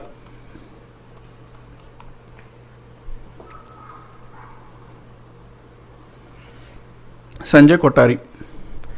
నెక్స్ట్ మనం ఒకసారి సిబిఐ గురించి కూడా చూసుకుందాము. Central bureau of investigation. Okay, సిబిఐని కూడా మనకి సంతానం కమిటీ సూచించింది ఇటువంటి సంస్థను ఏర్పాటు చేయండి. సో సిబిఐ కూడా సంతానం కమిటీ ఇచ్చిన సూచన మేరకే ఏర్పడింది 1963. అంటే యాక్చువల్గా సిబిఐ ముందు మనకి 1941లోనే ఒక చట్టం చేశారండి బ్రిటిషర్స్. ఆ చట్టం ఏంది అంటే special police establishment act 1941. So ఈ చట్టం స్పెషల్ పోలీస్ ఎస్టాబ్లిష్మెంట్ యాక్ట్ 1949 అనేది సిబిఐ రాకన ముందు ఉండేదన్నమాట. ఇది కరప్షన్స్ వాటిపైన విచారణ చేస్తూ ఉండేది. సిబిఐ ఏర్పడిన తర్వాత ఈ చట్టంలో ఉన్న అధికారులు, ఈ చట్టంలో ఉన్న వాటిని అన్నింటినీ మనము సిబిఐలో కలిపేసుకున్నాం. సిబిఐ ఏర్పడ్డాక దీంట్లో విలీనం చేసాం దీన్ని. సిబిఐ యొక్క అధికారాలు దేని నుంచి వస్తాయి అంటే Delhi special police establishment act 1946. Delhi special police establishment act 1946 నుంచి అధికారాలు సిబిఐ గ్రహిస్తుంటుంది అనమాట. ఇప్పుడు ఈ సిబిఐ పెద్ద ఫండమెంటల్ క్వశ్చన్ ఏంటంటే ఇది చట్టబద్ధ సంస్థ, ఇది అసలు రాజ్యాంగ సంస్థనా, కాన్స్టిట్యూషనల్ బాడీనా? కాదు. అది ఉంటుంది చూడు, గవర్నమెంట్ స్పెల్లింగ్ వచ్చా రాదు అన్నట్టు, ఇది ఒక కాన్స్టిట్యూషనల్ బాడీనా? కాదు. ఇది ఒక స్టాట్యూటరీ బాడీనా? కాదు. ఇది ఒక ఎగ్జిక్యూటివ్ రెజల్యూషన్ ద్వారా ఏర్పడిందా? కాదు అన్నట్టు ఏది కాదు. ఇది ఒక కాన్స్టిట్యూషనల్ బాడీ కాదు, స్టాట్యూటరీ బాడీ కాదు, ఎగ్జిక్యూటివ్ రెజల్యూషన్ ద్వారా ఏర్పడింది కూడా కాదు. మరి ఇది ఎలా ఏర్పడింది అంటే అంతే, అప్పుడులో సింపుల్గా ఈ సిబిఐ అనేది అప్పుడులో సింపుల్గా హోమ్ మినిస్టర్ ఏం చేశాడు, ఒక పేపర్ మీద రాశాడు సిబిఐని ఏర్పాటు చేస్తున్నాడు, సంతకం పెట్టాడు, అట్లా చేసి ఏర్పడింది అనమాట. అంతేగాని ఒక క్యాబినెట్ రెజల్యూషన్ లేదు, ఏమీ లేదు. ఆ విధంగా ఏర్పడింది మనకి సిబిఐ. అందుకనే సిబిఐ పెద్ద పెద్ద కేసులు డీల్ చేస్తుంది. దానికి అసలు అధికారం ఏముంది? ఈ ఫండమెంటల్ క్వశ్చన్ వచ్చింది ఎక్కడ, 2013 గౌహతి హైకోర్టుకు వచ్చింది ఫండమెంటల్ క్వశ్చన్. గౌహతి హైకోర్టుకి ఫండమెంటల్ క్వశ్చన్ వచ్చింది. ఇది అసలు చట్టబద్ధమైన సంస్థ కాదు, రాజ్యాంగబద్ధమైన సంస్థ కాదు. ఈ సిబిఐకి విచారణ చేపట్టేది ఎవరిచ్చారు ఈ అధికారం? అసలు ఈ సిబిఐ అనేది అధికారాలు అంటే దానికి బేసిస్ ఏంటి, ఏ విధంగా విచారణలు చేస్తుంది? ఇవన్నీ కొన్ని వందల కేసులు విచారణలు చేస్తుంది. అసలు ఈ సిబిఐని ఎవరు ఏర్పాటు చేశారు, దానికి అధికారం ఎట్లా ఉంది, అవన్నీ గౌహతి హైకోర్టు ప్రశ్నించడం జరిగింది. అప్పుడు సిబిఐ వాళ్ళు ఏం చేశారు, ప్రభుత్వానికి చెప్తే central home minister Rajnath Singh అంటే గవర్నమెంట్ ఆఫ్ ఇండియా వెళ్ళింది గౌహతి హైకోర్టుకి. ఏంటండి మీరు ఏదో ప్రశ్నలు అడుగుతున్నారు కదా, అడగండి అని చెప్పి. అప్పుడు గౌహతి హైకోర్టు తిట్టకుండా తిట్టిందనమాట గవర్నమెంట్ ఆఫ్ ఇండియాని. మీకు ఏమాత్రం అసలు చిత్తశుద్ధి ఉందా, సిబిఐ అసలు ఏంటా సిబిఐ అనేది అడిగిందనమాట. గవర్నమెంట్ ఆఫ్ ఇండియా సిబిఐ ఒక సంస్థ అంది. ఏ సంస్థ అంటే సంస్థ అన్నారు గవర్నమెంట్. అయ్యా నాకు గౌహతి హైకోర్టు జడ్జిలు అన్నారు, మా పేషెంట్స్ని టెస్ట్ చేయకయ్యా, మా బుర్రతేనకు, అది ఏ సంస్థ? మళ్ళీ గవర్నమెంట్ ఆఫ్ ఇండియా ఏ సంస్థ ఏంటండి, అదొక సంస్థ అన్నారు. ఏ అన్నట్టు అప్పుడు ఇంకా గౌహతి హైకోర్టుకి పేషెంట్స్ కోల్పోయింది. తిట్టుకుంటూ తిట్టారనమాట గవర్నమెంట్ ఆఫ్ ఇండియా. వీళ్ళు వచ్చి రాజ్నాథ్ సింగ్ చెప్పారు, మీరు వెళ్ళమంటే మేము వెళ్ళాం, మాకు పెద్ద అక్కడ సన్మానం జరిగింది అని. అప్పుడు ఈ రాజ్నాథ్ సింగ్ సుప్రీంకోర్టుకి వెళ్ళాడు. ఇప్పుడు ఈ సుప్రీంకోర్టు మళ్ళీ ప్రభుత్వాన్ని తిట్టుకుంటూ తిట్టిందనమాట. గౌహతి హైకోర్టు అడిగిన చాలా మంచి ప్రశ్నలు మీరు ఇంకా ఏమి దానిపైన ఏమి చేయకుండా, ఫోకస్ చేయకుండా, దానిపైన ఎటువంటి చర్యలు చేయకుండా నా దగ్గర వచ్చి కోరుకుంటున్నారా అని చెప్పి దానికి అన్నది ఎక్స్ట్రా ఒక 3 అక్షంతరాలు ఎక్కువ వేసింది సుప్రీంకోర్టు. 3 తిట్లు ఎక్కువ తిట్టి పంపిందనమాట. దాంతో అప్పుడు గవర్నమెంట్కి తిట్టులు ఏముందండి, మీరు ఎంత తిడితే నాకు అది అంత మోటివేషన్ అని భావిస్తుంది గవర్నమెంట్కి తిట్టులు అనేది ఆశీర్వాదాలు లాంటివి అనమాట. తిట్టినప్పటికీ సిబిఐకి ఏం చేయలే, ఓ చట్టం ఇవ్వలే, అప్పుడు కూడా ఏం చేయలే. పాస్ట్ స్టేటస్ ఏదైతే ఉందో అదే ఇచ్చింది. కాకపోతే సుప్రీంకోర్టుకి వీళ్ళు ఏమని చెప్పారంటే కాస్త లాజికల్ స్టేట్మెంట్ ఒకటి ఇచ్చింది గవర్నమెంట్. తెలివి మరి వీళ్ళ దగ్గర attorney general, solicitor general, additional solicitor general పెద్ద గ్యాంగ్ ఉంది కదా, లీగల్ గ్యాంగ్. వాళ్ళందరూ కలిసి సుప్రీంకోర్టుకు ఒక తెలివైన పని ఏం చెప్పారంటే, అయ్యా సుప్రీంకోర్టు గారు, ఇప్పుడు సిబిఐ కొన్ని వేల కేసులను డీల్ చేస్తుంది, హై లెవెల్ కేసు, అవి ఇంపార్టెంట్ కేసు. ఇప్పటికిప్పుడు మీరు సడన్గా సుప్రీంకోర్టుకి అధికారం లేదు, దాన్ని తీసేయండి, తొలగించండి అన్నారనుకోండి, చాలామంది దోషులు పారిపోయే ఛాన్స్ ఉంది. దయచేసి అట్లా కనకండి, కాస్త ఆలోచించండి అంటే సుప్రీంకోర్టు సరే లాజిక్తో కొట్టేరీలు అని చెప్పి గౌహతి హైకోర్టులో ఉన్న దానికి స్టే విధించింది. సిబిఐ ఇప్పుడు ఉన్న పాత అధికారాలు ఏ విధంగా ఉన్నాయో అవన్నీ ఉన్నాయన్నమాట సిబిఐకి పాత అధికారాలు. సో ఇవన్నీ పాయింట్స్ మనకి సిబిఐ గురించి. సిబిఐ ప్రస్తుత డైరెక్టర్ ఎవరు అంటే Rishi Kumar Shukla. Rishi Kumar Shukla is the present director of CBI. ఇది మనకి సిబిఐ గురించి. అంటే సిబిఐ వెబ్సైట్కి వెళ్తే మీకు అంటే బాగానే పనిచేస్తుంటారండి. నెంబర్ ఆఫ్ కేసెస్లో సిబిఐ ఛేదించింది కేసెస్. ఇంటర్పోల్కి లైసన్గా మనకి సిబిఐ పనిచేస్తుంది. ఇంటర్పోల్కి లైసన్ అంటే వారధిగా మన గవర్నమెంట్కి, ఇంటర్పోల్ అంటే మనకి ఇంటర్నేషనల్ పోలీస్లో ఒక శాఖ లాంటిది. అది ఇంటర్పోల్కి మన గవర్నమెంట్కి లైసన్గా వారధిగా సిబిఐ వ్యవహరిస్తుంది. సిబిఐ వెబ్సైట్కి వెళ్తే మీకు లేటెస్ట్గా వస్తుంది. 9th జూన్ 2020 మేము ఒక బ్యాంక్ జనరల్ మేనేజర్ మరియు అతను ఒక సీనియర్ పిఏ 26,000 రూపాయలు లంచం తీసుకుంటే పట్టుకున్నాము. అట్లా వాళ్ళు రీసెంట్గా పట్టుకున్న కేసులు, ఛేదించిన కేసులు అన్నీ స్క్రోల్ అవుతూ ఉంటుంటాయి అన్నమాట. అంటే గుర్తించండి అయ్యే మేము ఇన్ని చేస్తున్నాం పని అని వాళ్ళ వెబ్సైట్లో చెప్పుకుంటున్నారు వాళ్ళు సిబిఐ. ఇప్పుడు ఏ రకమైన సంస్థను అడుగుతున్నారు నాగరాజు గారు? అంటే ఇప్పుడు ఏ రకమైన సంస్థ అంటే అదే, పాతగా ఏ సంస్థ ఉందో అదే సంస్థ. అంటే రాజ్యాంగబద్ధ కాదు, స్టాట్యూటరీ కాదు, ఎగ్జిక్యూటివ్ రెజల్యూషన్ ద్వారా ఏర్పడింది కాదు. సో అదే పాత పద్ధతి అనమాట. ఇది మనకి సిబిఐ గురించి. దీంతో మనం రాజ్యాంగేతర సంస్థల గురించి అయితే ఒకసారి ఐడియా తెచ్చుకున్నాము. సో ఒకసారి బ్రీఫ్గా వెళ్దాం. సో బ్రీఫ్ చేసుకుందాం, సో దట్ మనం ఏదైతే టాపిక్స్ చూసామో క్లారిటీ వస్తుంది మీకు.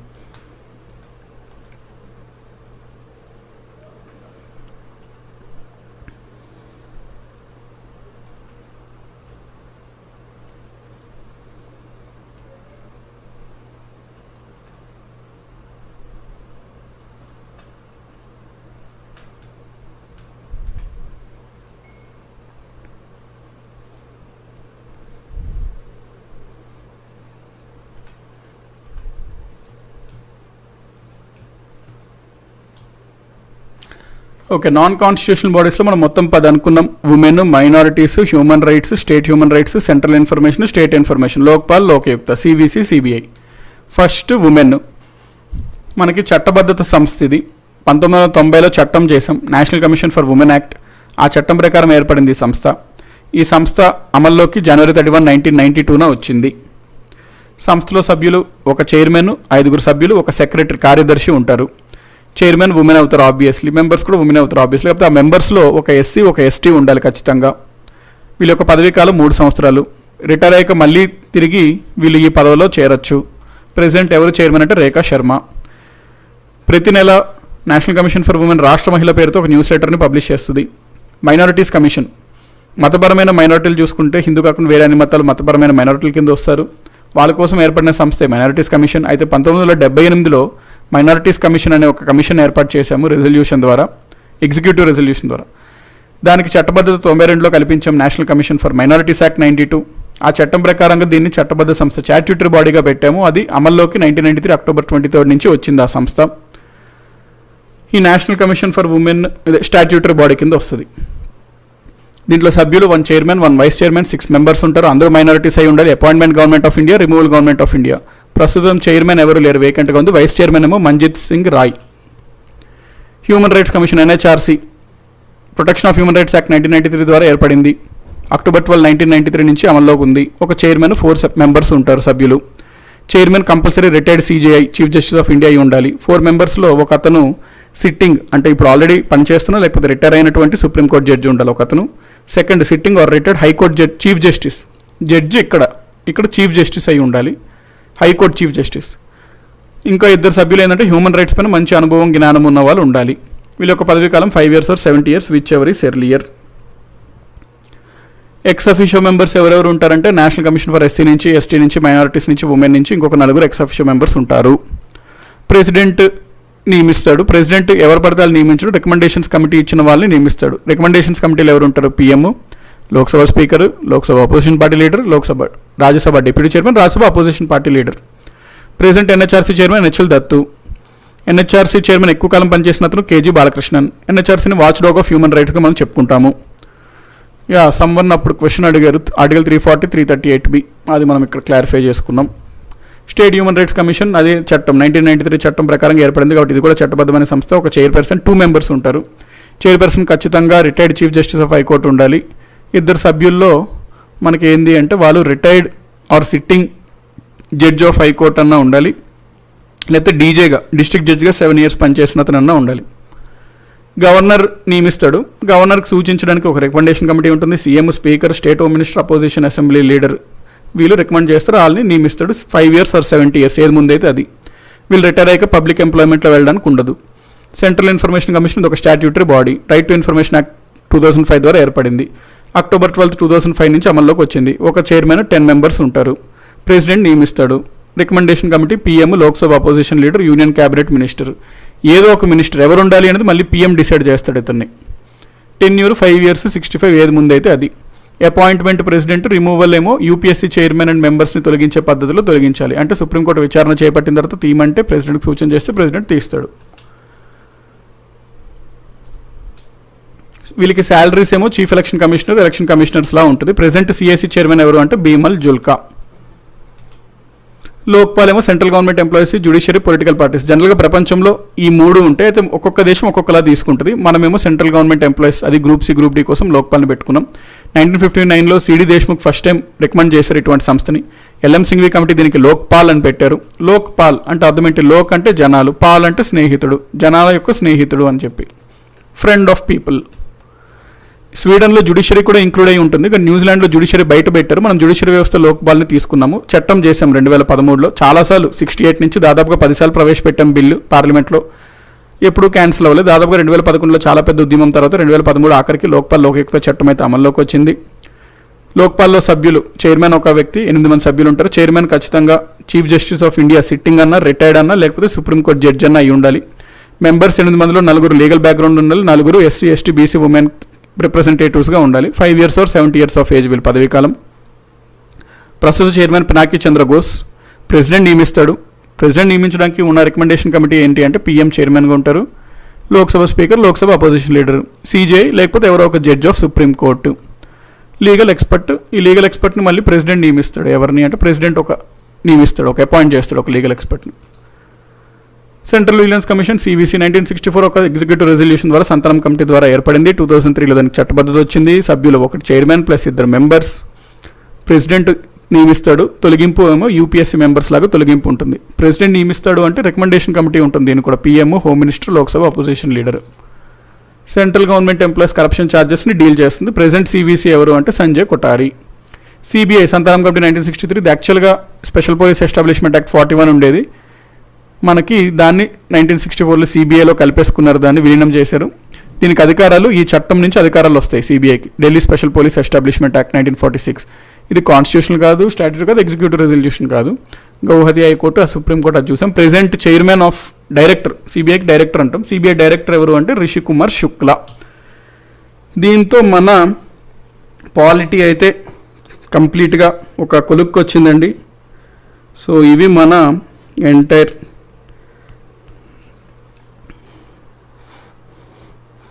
ఓకే. సో ఆఖరికి మనం పాలిటీ స్టార్టింగ్ నుంచి అంటే ఒక జర్నీ లాగా పెట్టుకొని అవన్నీ చూసుకుంటా లాంగ్ జర్నీ అండి. It's a long journey. ఇంకా లాస్ట్లో వచ్చేసరికి మనం 2 times పెట్టుకున్నాం పాలిటీ, 2 days పెట్టుకున్నాం. అట్లా 2 times పెట్టుకొని ఆఖరికి ఇప్పటికైతే లాజికల్గా కాస్త మనం పాలిటీ అయితే చూసుకున్నాం. సో మనమంతా ఒక కొలుక్కి అయితే వచ్చాము. దాంతో మనం ఇంకా అంటే ఇదంతా జర్నీ అండి. ఎప్పుడన్నా మనకి లైఫ్ అనేది ఏంటి అంటే ఒక జర్నీ అనమాట. సో దానికి ఒక స్టార్టింగ్, ఎండింగ్. అంటే స్టార్టింగ్ ఏంది, మనం పుట్టినప్పుడు స్టార్ట్ అవుతుంది. ఎండింగ్ మన చేతిలో లేదు, కానీ ఎప్పుడొకప్పుడు ఎండ్ అయితే అవుతుంది. ఈ లైఫ్ ఎండ్ అవ్వకుండా ఉండడానికి చాలామంది ప్రయత్నాలు చేశారండి. ఆయన ఎక్స్పెరిమెంట్స్ చేశారు. ఎక్స్పెరిమెంట్స్ అంటే రకరకాలుగా. కాకపోతే కోయిన్సిడెన్స్ ఏంటంటే అలా ఆ చేస్తున్న ఎక్స్పెరిమెంట్లోనే మరణించారు చాలామంది. అంటే ఆ ఎక్స్పెరిమెంట్స్ ఉంటాయి, డెప్త్ని ఛేదించే ఎక్స్పెరిమెంట్స్. కాబట్టి ఇది మన చేతిలో లేనిది. ఆ రిమైనింగ్ పార్ట్ ఉంటుంది. ఆ రిమైనింగ్ పార్ట్లో మనకి మేజర్ ఇంపార్టెంట్ ఏంటి? Time important, health important, goal ఒకటి ఇంపార్టెంట్. ఈ 3 ఇంపార్టెంట్ ప్రధానంగా. మనం ఈ 3టిని బ్యాలెన్స్ చేసుకోవాలి. గోల్ ఇంపార్టెంట్ అట్లా అని చెప్పి 2ని మనం ఇది చేయలేం. టైం ఇంపార్టెంట్ అట్లా అని చెప్పి మనము వేరే వాటిని నెగ్లెక్ట్ చేయకూడదు. సో ఈ 3టిని బ్యాలెన్స్ చేసుకుంటూ ముందుకెళ్ళాలి. నెక్స్ట్ మళ్ళీ ఎప్పుడు వస్తారు సార్ అంటే చూడాలండి. మనం కాస్త అయితే కొంచెం టైం పట్టచ్చు. అయితే మీతో టచ్లో ఉండడం కోసం అయితే నేను ఆబ్వియస్లీ ఆ మెయిల్ ఇచ్చాను. ఆ మెయిల్ అయితే టచ్లో ఉంటాను. మెయిల్ నేను మోస్ట్లీ అంటే టైం దొరకలేదు, మోస్ట్లీ బై నైట్ నేను రెస్పాండ్ అవుతాను. మెయిల్ మీకు అయితే దాని ద్వారా టచ్లో ఉంటానండి. అక్కడ నేను మీకు మేబీ ఇన్ఫామ్ చేస్తాను. అంటే టచ్లో ఎట్లా అంటే మేబీ ప్యాసివ్గా అన్నా మీతో టచ్లో అయితే ఖచ్చితంగా ఉంటాను. ఎందుకంటే మీరు నాకు చాలా స్పెషల్. ఎందుకంటే నేను స్టార్టింగ్ మనం జర్నీ చేస్తున్నప్పుడు నేను కొత్త, మీకు, మీరు నాకు కొత్త. సో అదంతా ఓకే క్లాస్ విన్నామా, ఉన్నామా, వెళ్ళామా అన్నట్టు మీకు ఉండేది. లేదా ఏదో అట్లా సమ్ ర్యాండమ్ అరేంజ్మెంట్ లాగా ఉండేది. కాకపోతే దట్ కనెక్షన్ ఏదైతే ఉందో ఆ కనెక్షన్ చాలా ప్రెషియస్ అండి. ఆ కనెక్షన్ ఏదైతే ఉందో మెల్లగా ఏర్పడింది. ఆ మెల్లగా ఏర్పడిన కనెక్షన్ డైలీ ఇంకా మీరు ఆ టైంకి ఆబ్వియస్లీ చాలా పనులు ఏవోటి ఉంటుంటాయి, కానీ ఆ టైంకి ఎట్లా ఒకలాగా చూసుకొని అక్కడికి రావడం, క్లాసులని అట్లా వినడం రెగ్యులర్గా. అండ్ ద వే మీరు క్లాస్ స్టార్టింగ్ అంటే క్లాస్ స్టార్ట్ అవ్వకుండా ముందే good morning sir waiting for the class అంటుంటారు. అంటే నేను చూస్తుంటా అప్పుడప్పుడు. ఏంటంటే నేను యాక్చువల్గా ఏంటంటే ఒక 40 days అండి, 40 days మీకు ఒక ఐడియా, సబ్జెక్ట్ ఒక ఐడియా బ్రీఫ్ ఇవ్వడం కోసం జనరల్గా ఈ కోర్స్ అయితే స్టార్ట్ అయ్యింది. నేను అదే ఇంటెన్షన్తో స్టార్ట్ అయితే చేశా. కాకపోతే మీరు ఇచ్చిన వాట్ ఎవర్ ఆ ఎంతూజియాజం మీ సైడ్ నుంచి, లేకపోతే మీ సైడ్ నుంచి ఆ ఇంట్రెస్ట్ కానీ ఆ ప్రోయాక్టివ్నెస్ అంటారు, అవన్నీ చూస్తే కొంచెం మనకన్నా ముచ్చటేస్తుంది అనమాట. అప్పుడు నాకు అనిపించింది ఓకే 40 days కాదు, వీలైనంత వరకు మనం చెప్దాము మ్యాక్సిమం, సో దట్ వాళ్ళకి ఏంది అంటే వాళ్ళ కాళ్ళ మీద వాళ్ళని నిలబడేలా చేద్దాము, కాస్త వాళ్ళకి ఈజీ చేసినట్టు ఉంటుంది వాళ్ళ ప్రాసెస్ అన్నట్లని నేను ఏంది అంటే దాన్ని ఎక్స్టెండ్ చేసుకుంటా వెళ్తున్నాను అనమాట. మనకి స్టార్టింగ్లో అయితే like video class, live video ఉన్నట్టు మనం చేసుకున్నాం. దాని తర్వాత లాక్డౌన్ వచ్చింది. ఇంకా లాక్డౌన్ వచ్చినట్టు ఇంకా మనం అప్పుడు ఆల్రెడీ అప్పుడు స్టార్టింగ్ ఏమనుకున్నాం, ఇంకా క్లాసెస్ టెంపరీగా ఆగిపోయినట్లే, మళ్ళీ తర్వాత ఎప్పుడో చూసుకోవచ్చు అన్నట్టు అనుకున్నాం. కానీ అప్పటికే సమ్ ర్యాపో ఏర్పడిందండి, అప్పటికే సమ్ కనెక్షన్ ఏర్పడింది అనమాట. అందుకని లాక్డౌన్ అయితే ఏంటి, సవాళ్ళు ఎప్పుడన్నా ఉంటుంటాయి, లాక్డౌన్ రూపంలో కానీ వేరే రూపంలో కానీ ఛాలెంజెస్ ఉంటాయండి ఎప్పుడన్నా. వాటిని ఎట్లా మనం అధిగమిస్తాం అనేది పాయింట్. ఆ లాక్డౌన్లో కూడా ఇప్పుడు ఇప్పుడు ఉన్న ఛాన్స్ ఏంటి, ఇప్పుడు కూడా ఏముంది, అది నేను డైరెక్ట్గా ఇక్కడి నుంచే మీతో లైవ్ చేయొచ్చు కదా అని చెప్పి నేను డైరెక్ట్ ఇక్కడి నుంచే కండక్ట్ చేయడం జరిగింది. మీరు కూడా అంటే ఆ టైం కల్లా బాగా రావడం, వినడం అట్లాగా అన్నట్టు ఏర్పడింది. సో నాకు అంటే పర్సనల్గా నాకు ఈ ఎంటైర్ కోర్స్లో గ్రేట్ అచీవ్మెంట్ ఏంటి అంటే not even a single day, ఒక్క డే కూడా లీవ్ తీసుకోలేండి, ఒక్క డే కూడా ఏదో వేరే పర్పస్ వల్ల క్లాస్ క్యాన్సిల్, అంటే షార్ట్ టర్మ్గా ఏదో పవర్ కట్ వల్ల ఒక 5 minutes 10 minutes అది వేరు, కానీ కుదరక లేకపోతే వేరే పని పడి క్లాస్ లైవ్ మీకు నార్మల్ క్లాస్కి లైవ్ క్లాస్కి చాలా డిఫరెన్స్ ఉంటుందండి. నార్మల్ క్లాస్ ఇప్పుడు లైవ్ క్లాస్ నేను చేస్తున్నా అంటే నేను ఖచ్చితంగా ఆ టైంకి ఖచ్చితంగా నేను ఏర్పాటు చేసుకోవాలి అన్నీ, ఆ టైంకి నేను ఉండేటట్టు, అంటే టైంని అలొకేట్ చేయాలి, ప్లాన్ చేసుకోవాలి, అన్నీ చూసుకోవాలి. సో మనం ఇంత లాంగ్ జర్నీ, అంత లైవ్ క్లాసెస్ అండి, ఇంత జర్నీ మొత్తం ఎవ్రీ క్లాస్ మంది లైవే, క్విజ్ అవ్వనివ్వండి, డైరెక్ట్ క్లాసెస్ అవ్వనివ్వండి, అంతా లైవే అనమాట. మనది ఎక్కడా బిట్స్ తప్పితే నార్మల్ ఈ క్లాసెస్ అన్నీ లైవే. అయితే ఒక్కరోజు కూడా not even a single day నేను బ్రేక్ తీసుకోవడం కానీ లేకపోతే ఏదో పని మీద కుదరకపోవడం కానీ అట్లాంటిది అవ్వలే. అంటే నాకు అది పర్సనల్ అచీవ్మెంట్ అనమాట. ఎందుకంటే డిసిప్లిన్ మనకి మ్యాటర్స్ దేంట్లో అన్నా, ఇది ఒక టైప్ ఆఫ్ డిసిప్లినే. సో నేను స్టార్టింగ్ నుంచి చూసానండి, అంటే కొంతమంది లైక్ ఇప్పుడు ఎవరైతే ఉన్నారో viewers, right from the class 1 లేకపోతే స్టార్టింగ్ నుంచి మెల్లగా తెలుసుకున్నప్పటి నుంచి ఎవ్రీడే ఏదో 1 or few days అక్కడక్కడ మనకి మేబీ మిస్ అవ్వచ్చు, మేబీ పర్సనల్ వర్క్స్ ఉంటాయి మరి ఆబ్వియస్లీ మిస్ అవ్వచ్చు, కానీ ఆల్మోస్ట్ ఎవ్రీడే ఆ టైం కల్లా వచ్చేటట్టు ప్లాన్ చేసుకున్నారు అందరూ. అంటే నేను అప్పుడప్పుడు చూస్తుంటాను, కమెంట్స్ చూస్తుంటా. ఒకసారి ఏమని చూసానంటే మహానంద్ గారికి ఏంటంటే ఎవరో పిల్లలు పాప బాబు ఎవరో పుట్టారు, అయినా ఆయన ఆ రోజు క్లాస్కి వచ్చి విన్నారనమాట. సో దట్స్ మ్యాటర్స్ అనమాట. ఎందుకంటే అవే మనకి మేనిఫెస్టేషన్స్, అంటే ఆ రూపంలోనే మనకు తెలుస్తుంటుంది, ఓకే అంత వాల్యూ ఇస్తున్నారు క్లాసెస్కి, అంత కనెక్షన్ ఉంది అని చెప్పి. అందుకని నేను అప్పుడు అన్నా, ఇదంతా మనకి ఏంటంటే ఒక ఫ్యామిలీ లాగా వాట్ ఎవర్ మీరంతా పీపుల్ అన్నట్టు అది చెప్పడం జరిగింది. సో నా గురించి అంటే బేసికలీ ఓవరాల్గా పేరెంట్స్ పరంగా నుంచి చూసుకున్నట్లయితే మా మదర్ది వచ్చేసరికి హైదరాబాద్ అండి. యాక్చువల్గా తను యొక్క education MBBS Osmania medical college, తను PG MS general surgery Osmania top. మీకు తెలిసిందే ఉస్మానియాలో సీట్ రావాలంటే సింగిల్ డిజిట్ లేకపోతే డబుల్ డిజిట్ ఉంటే తప్ప రాదు ర్యాంక్. మా ఫాదర్ వచ్చేసరికి నేటివ్ శ్రీకాకుళం అండి. చాలామంది అడుగుతుండే నేటివ్, యాక్చువల్గా వర్షం అయితే పడుతుంది, రెయిన్ ఇప్పుడు. సో ఒకవేళ ఇన్ కేస్ మనకి అవ్వదు అని కోరుకుందాం, పవర్ కట్ అవుతే ఒకవేళ మీరేం ప్యానిక్ అవ్వదండి, తర్వాత మనం చూడొచ్చు. వాన్ అయితే స్టార్ట్ అయింది, మేబీ ఆ సినిమాటిక్ ఎఫెక్ట్ ఉంటుంది కదా, ఏదన్నా ఒక డెప్త్గా మనం మాట్లాడుకున్నప్పుడు వాన పడుతుంది. సో సినిమాటిక్ ఎఫెక్ట్ లాగే తీసుకోండి, అది పాజిటివ్గానే తీసుకోండి ఒకవేళ పవర్ కట్ అయినా ఇన్ కేస్. సో హైదరాబాద్ మా మదర్ వచ్చేసరికి, ఫాదర్ వచ్చేసరికి ఆయన నేటివ్ శ్రీకాకుళం అండి. చాలామంది నేటివ్ అన్నట్టు అడుగుతుండే, నేటివ్ శ్రీకాకుళం. అంటే కాకపోతే నేను శ్రీకాకుళంలో పెద్దగా లేను, అది చెప్తా ఆ స్టోరీ. నేటివ్ అది అంటే father native Srikakulam, mother native అంతా హైదరాబాద్. ఫాదర్ ఏమో గుంటూరు మెడికల్ కాలేజ్లోనే ఆయన UG PG 2 గైనకాలజిస్ట్. మేము చిన్నప్పుడు అంటే నేను మా అన్న ఇద్దరం అండి, నేను మా అన్నయ్య. మేము చిన్నప్పుడు యాక్చువల్లీ ఏంది అంటే మా మదర్ అప్పుడు ఉస్మానియాలో చేస్తుండే డాక్టర్గా, గవర్నమెంట్ డాక్టర్స్ ఇద్దరు గవర్నమెంట్. సో ఉస్మానియాలో చేస్తున్నప్పుడు ఏంటంటే మా అమ్మమ్మ తాతయ్య వాళ్ళు హైదరాబాద్ అనమాట. వాళ్ళతో పాటు మేము ఉండేవాళ్ళం. మా మమ్మీ ఇక్కడ ఉండేవారు. దాని తర్వాత మా మమ్మీ ఒక 3-4 ఇయర్స్ ఇక్కడ చేశాక ట్రాన్స్ఫర్, ఇద్దరు శ్రీకాకుళం ట్రాన్స్ఫర్ పెట్టుకున్నారు. Srikakulam government district head quarters, ఇప్పుడు రిమ్స్ అంటాం, అది రిమ్స్లో డాక్టర్స్. మదర్ వెళ్ళిపోయారు. మేము మా అమ్మమ్మ తాతయ్య వాళ్ళ దగ్గరే ఉండేవాళ్ళం హైదరాబాద్లో. నేను స్కూలింగ్ అంతా హైదరాబాద్లో ఆల్ సెయింట్స్ హై స్కూల్ అండి. మీకు అప్పుడు చెప్పా పాయింట్, హైదరాబాద్లో అండ్ ఇండియాలో ఫస్ట్ టైం స్కూల్స్ని ఏర్పాటు చేస్తున్నప్పుడు one of the oldest schools in India all saints high school 1855లో ఏర్పడింది. 2005 నేను అప్పుడు 8th క్లాస్ ఏదో 9th 2005లో ఇది సెస్క్వీ సెంటనరీ ఇయర్స్ జరుపుకుంది, 150 ఇయర్స్ సెలబ్రేషన్ జరుపుకుంది. So schooling all saints high school. ఇంకా ఇంటర్మీడియట్ అంటే తెలిసిందే, ఇంటర్మీడియట్ అంత బ్యాచ్ మనకి శ్రీ చైతన్య వేస్తారు. టైం బాడై శ్రీ చైతన్యలో స్టార్ బ్యాచ్లో వేసారు. ఇంకా స్టార్ బ్యాచ్లో వేస్తే రుబ్బుడు తెలిసిందే మనకి. ఇంకా హెల్త్ కొంచెం ప్రాబ్లం అయినప్పుడు అవన్నీ నేను కాస్త ఇదైతే నేను ఉండను అని చెప్పి ఇంటికి వెళ్ళిపోయాను. కాకపోతే నాకు ర్యాంక్ అయితే వచ్చింది. దాని ప్రకారం ఇంజనీరింగ్ అయితే హ్యాపీ డేస్ అనగానే మీకు గుర్తొస్తుంది ఒక college, Chaitanya Bharat institute of technology, CBIT.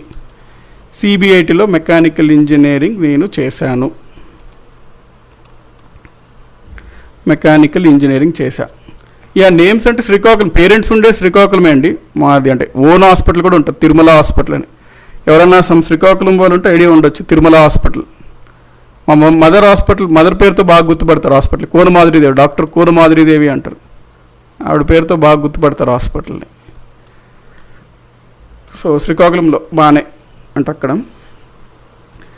Next mechanical. దాని తర్వాత నేను మీకు తెలిసిందే ఆల్రెడీ చెప్పా, యూపీఎస్సి రిటర్న్ రాసా, క్లియర్ చేసి అందులో టాపే వచ్చింది. యూపీఎస్సీలో మనకు వచ్చిన దాన్ని బట్టి ఆర్మీ, నేవీ, ఎయిర్ ఫోర్స్ మనం పెట్టుకోవాలి ఆప్షన్స్. 3 వచ్చాయి నాకు అప్పుడు. నేను ఆర్మీ సెలెక్ట్ చేసుకున్నా. కాకపోతే అక్కడ నాకు కొంత పర్సనల్ రీజన్స్ వల్ల నేను అంటే వేరే కెరియర్ గోల్స్ అవంతా ఉండడం వల్ల నేను మళ్ళీ కొన్నాళ్ళు అయినంత బ్యాక్ వచ్చేసాను. దాని తర్వాత నేను ఏంటంటే ఇప్పుడు ఇంకా స్టిల్ పర్స్యూట్ ఆఫ్ హ్యాపీనెస్ అంటారు కదా సినిమా, ఆ పర్స్యూట్ ఆఫ్ హ్యాపీనెస్లో ఉన్నా అనమాట. అంటే ఏంటి నెక్స్ట్, ఎట్లా వెళ్దాము, ఎక్కడికి వెళ్దాము, ఏం చేద్దాము. నా గోల్స్ ఆల్రెడీ మీకు చెప్పా, కొన్ని ఉన్నాయి.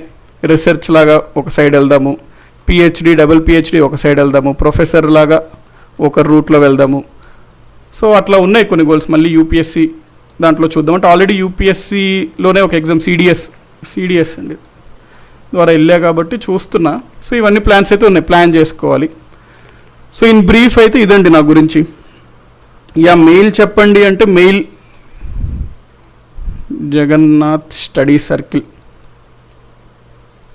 అన్ని స్మాల్ లెటర్సే. సో ఇది మనకి మెయిల్ అనమాట.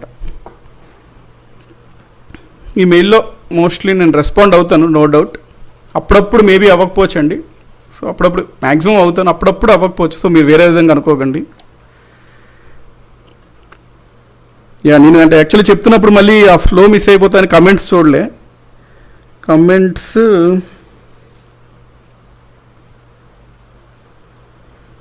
ఓకే.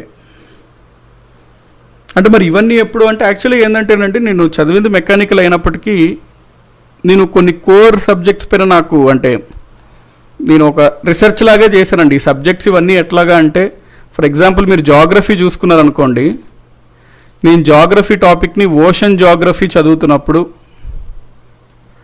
లిటరల్గా బీచ్కి వెళ్ళి ఆ బీచ్లో ఉండి, అంటే చాలా దూరం ఉంటుంది బీచ్ మాకు, బీచ్లో ఉండి అక్కడి నుంచి చదివి ఆ టాపిక్స్ అన్ని ఓషన్ జాగ్రఫీ, ఆ కనెక్షన్ రావడం కోసం. నెక్స్ట్ పబ్లిక్ అడ్మినిస్ట్రేషన్, పాలిటీ నేను చదివింది ఎక్కడ అంటే IIPA, Indian institute of public administration, New Delhi ఉంటుంది. న్యూఢిల్లీలో వాళ్ళు 2 అవర్స్కి 10 రూపీస్ అండి వాళ్ళ లైబ్రరీ ఛార్జ్. 2 అవర్స్కి 10 రూపీస్ ఉంటుంది IIPAలో. ఎక్సలెంట్ లైబ్రరీ అనమాట IIPA వాళ్ళది. ఎవరన్నా న్యూఢిల్లీలో ఉంటే యూటిలైజ్ చేసుకోండి. చాలామందికి ఐడియా ఉండదు. Indian institute of public administration, కాస్త మీ ప్రొఫైల్ అట్లా చెప్తే వాళ్ళు ఒప్పుకుంటారు, కార్డు ఇస్తారు. మీరు 2 అవర్స్కి 10 రూపీస్, ఎక్సలెంట్ లైబ్రరీ. నేను అక్కడ పాలిటీ నేర్చుకున్నా, అక్కడ ఉన్న వాళ్ళతో అక్కడక్కడ స్టాఫ్ వాళ్ళతో డిస్కస్ చేయడం అవన్నీ. సో మనకి ఏంటంటే కనెక్షన్ వస్తుంది అనమాట. ఎందుకంటే Indian institute of public administration polity core institute అది. అక్కడ మీరు వెళ్ళి ఆ పాలిటీ చదవడం అట్లాంటి ద్వారా ఏంటంటే మీకు కనెక్షన్ వస్తుంది అనమాట. సో నేను చెప్పేది ఏంటంటే ఏదైనా సబ్జెక్ట్ చదువుతున్నప్పుడు దాంట్లో ఇన్వాల్వ్ అయిపోండి, మునిగిపోవాలన్నమాట. నేను for example universe, solar system ఆ టాపిక్స్, మనకి బిర్లా వాళ్ళది ఉంటుందండి, బిర్లా స్పేస్ వాళ్ళది. అందులో ఒక మెంబర్గా కొన్ని వెళ్ళి అక్కడ నేను ఇవన్నీ టాపిక్స్ని చూసుకున్నా, యూనివర్స్, సోలార్ సిస్టమ్ అదంతా. అక్కడ వాళ్ళు టెలిస్కోప్లో కూడా చూపిస్తారు మనకంతా space. So practical experience. Rocks అనే టాపిక్ నేను సేవ్ రాక్స్ హైదరాబాద్ అని ఒక సంస్థ ఉంటుంది, వాళ్ళతో కొన్నాళ్ళు ఉన్నా. అంటే వాళ్ళతో పాటు వాళ్ళు ట్రిప్స్ వేస్తుంటారు అనమాట ఎవ్రీ మంత్కి ఒకసారి. అట్లా మనం ఇన్వాల్వ్ అయ్యి చదివితే మనకి ఏంటంటే అందులో ఆ కనెక్షన్ వస్తుంది, దానివల్ల కమాండ్ వస్తుంది అండి సబ్జెక్ట్కి. అంటే కొంతమంది అడుగుతుండే ఎట్లా చదవాలి సార్ అంటే అందులో ఇన్వాల్వ్ అవ్వాలి అంతే. కాబట్టి ఇదండి ఓవరాల్గా అయితే మనం చెప్పుకోవాల్సినవి ఇవి.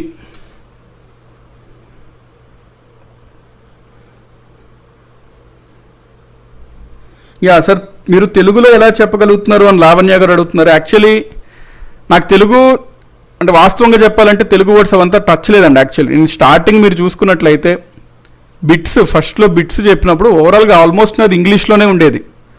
కాకపోతే కొంతమంది రిక్వెస్ట్ చేశారు సార్ తెలుగు సార్ అని. మీరు రిక్వెస్ట్ చేశారు కాబట్టి ఆ తెలుగు వర్డ్స్ అవన్నీ నేర్చుకున్నానండి. అప్పుడు ఆ తెలుగు వర్డ్స్ నేర్చుకుని ఇప్పుడు ఏదైతే నేను చట్టబద్ధత సంస్థ లేకపోతే తీర్మానము ఈ వర్డ్స్ అన్ని తెలుగులో వాడుతున్నవన్నీ నేను అప్పటికప్పుడు మీరు రిక్వెస్ట్ చేశారు కాబట్టి సరే అని తెలుసుకుని అప్పటికప్పుడు నేర్చుకున్నాను. అందుకే నేను ఎప్పుడన్నా అంటాను మీకు లాంగ్వేజ్ అనేది బ్యారియర్ అవ్వద్దు అని. అది నేను అప్పటికప్పుడు నేర్చుకున్నవి. నాకు ముందు అంత కంఫర్టబుల్ ఏం కాదు తెలుగు. అంటే ఇప్పుడు నేను కాన్స్టిట్యూషనల్ బాడీస్ అనడానికే నాకు కంఫర్టబుల్ అది. కానీ ఇంకా మీకు కొంచెం క్లియర్గా అర్థమవడం కోసం రాజ్యాంగబద్ధ సంస్థలు అంటే అప్పటికప్పుడు అది క్లియర్గా నేర్చుకొని చెప్పినవే ఆ తెలుగు వర్డ్స్.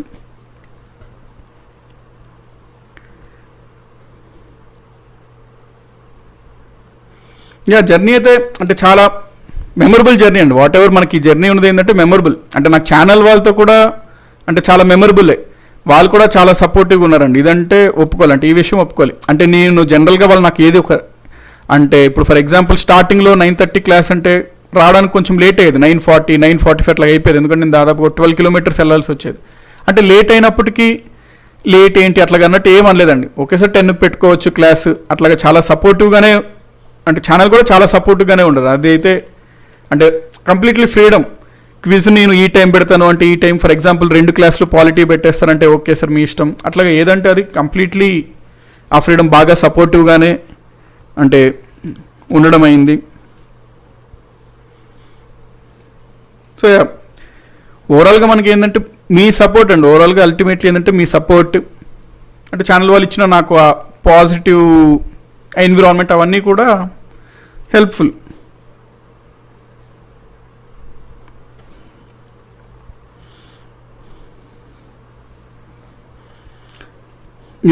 ఇవ్వండి. సో ఓవరాల్గా మనమైతే ఇన్ జనరల్గా చెప్పుకోవాలంటే ఇప్పుడు మీ గురించి జనరల్గా నేను కాంటాక్ట్ అవుతాను. అంటే మీ గురించి అంటే నాకు మెయిన్గా కావాల్సింది ఏంటంటే ఏ ఎగ్జామ్కి ప్రిపేర్ అవుతున్నారు, విచ్ ఎగ్జామ్ అనేది ఒక పాయింట్ కావాలి.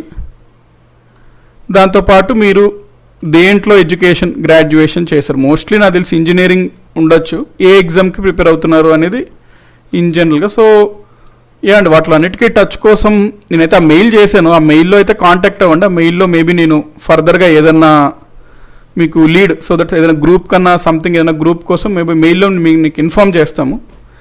దాన్ని బట్టి మీరు అందరూ అక్కడ జాయిన్ అవ్వచ్చు. అంటే నాకు కావాల్సింది ఇదేనండి, మీరు ఏ ఎగ్జామ్కి మోస్ట్లీ ప్రిపేర్ అవుతున్నారు. ఫర్ ఎగ్జాంపుల్ మేజర్గా ఎవరు ఉంటారండి, సివిల్స్ వాళ్ళు ఉంటారు, గ్రూప్స్ వాళ్ళు ఉంటారు. గ్రూప్స్ ఇప్పుడు గ్రూప్ 1, గ్రూప్ 2, గ్రూప్ 3 ఒకటే స్టాండర్డ్లో అడుగుతున్నాడు ప్రశ్నలు. ఇన్ఫ్యాక్ట్ సివిల్స్ గ్రూప్స్ ఇప్పుడు ఒకటే స్టాండర్డ్లో ఉంటున్నాయి. కంప్లీట్లీ సబ్జెక్ట్ అన్నా బిట్స్ అన్నా బాగానే అంటే సేమ్ స్టాండర్డ్కి వచ్చేసినాయి. ఇంకా ఆర్ఆర్బీస్, ఇంకా ఎస్ఎస్సి, ఎస్ఐ, కానిస్టేబుల్, పీసీ అంటే మనకు ప్రధానంగా ఇవి ఉంటుంటాయి. కాబట్టి అది నేను ష్యూర్ అండి ఒకసారి నేను క్లియర్గా కనుక్కుంటా. దాన్ని బట్టి మీకు ఏ విధంగా గైడెన్స్ ఇవ్వగలుగుతాను నేను, మీకు ఏ విధమైన మాడ్యూల్ ఉంటుంది. ఎందుకంటే వన్ సైజ్ ఫిట్స్ ఆల్ అంటే అందరికీ ఒకటే సైజ్ పెట్టి ఒక షర్ట్ ఇచ్చామనుకోండి అందరికీ సరిపోదు. కొంతమందికి లూజ్ అయిపోద్ది, కొంతమందికి బీభత్సంగా టైట్ అయిపోద్ది, కొంతమంది ఆ ఛత్రపతి లాగా అతను ఇట్లా చేయి వంచితే చిరిగిపోద్ది షర్ట్. అందుకని వన్ సైజ్ ఫిట్స్ ఆల్ ఉండదు ఎప్పుడు. సో నాకు దీన్ని బట్టి నేను మీకు ఏది అని. కాకపోతే జనరల్ స్టడీస్లో బ్యూటీ ఏంటంటే జనరల్ స్టడీస్ వరకు బ్యూటీ ఏంటంటే మీకు అదొకసారి ఏ ఎగ్జామ్కి మీరు ప్రిపేర్ అవుతున్నా ఫండమెంటల్ ఈ కేశవానంద భారతి కేసులో ఏ విధంగా అయితే సుప్రీంకోర్టు బేసిక్ స్ట్రక్చర్ ఉందో ఈ జనరల్ స్టడీస్ కూడా ఒక బేసిక్ స్ట్రక్చర్ ఉంటుందండి. ఆ బేసిక్ స్ట్రక్చర్ మీరు సివిల్స్ అన్న ఏ ఎగ్జామ్ కన్నా ఆల్రెడీ నేను మీకు చూపించా. ఎకానమీ మనం చదివినప్పుడు మానిటరీ పాలసీ, దాదాపుగా సివిల్స్లో 6 to 7 క్వశ్చన్స్ ఆ టాపిక్లో మీరు అందరూ ఆన్సర్ చేశారు కరెక్ట్గా. సివిల్స్లో మనకి 50% వస్తే చాలా మంచి మార్కులు వచ్చినట్టు. అట్లాంటిది మీరు right away back to back 6 to 7 questions answer చేయగలిగారు అంటే చాలా అచీవ్మెంట్ అది. కాబట్టి ఆ జిఎస్ బేసిక్ స్ట్రక్చర్ పట్టాలండి. అది పడితే ఏ ఎగ్జామ్ కన్నా ఒకేలాగా ఉంటుంది అనమాట. అందుకనే ఇప్పుడు జిఎస్ అంటే చాలామంది అడుగుతుండేవారు క్వశ్చన్, సార్ నేను ఈ ఎగ్జామ్కి చదువుతున్నాను యూజ్ అవుద్దా అని చాలామంది అడిగితే నేను ఒకటే ఆన్సర్ చెప్పేవాడిని, మీ ఎగ్జామ్లో జిఎస్ ఉంటుంది అంటే యూజ్ అవుతుంది అనేవాడిని. చాలామంది తర్వాత ప్రశ్నలు అడిగినప్పుడు నేను ఆన్సర్ చెప్పిన కమెంట్స్లోనే మన వాళ్ళు పెట్టేస్తుండే, అన్ని ఎగ్జామ్స్కి యూజ్ అవుతుందండి, జిఎస్ ఉన్న అన్ని ఎగ్జామ్స్కి యూజ్ అవుద్ది అని. అంటే నాకు బాగానే అనిపించేది అది, అంటే మీరు అల్టిమేట్లీ ఆ పాయింట్ క్యాచ్ చేశారని.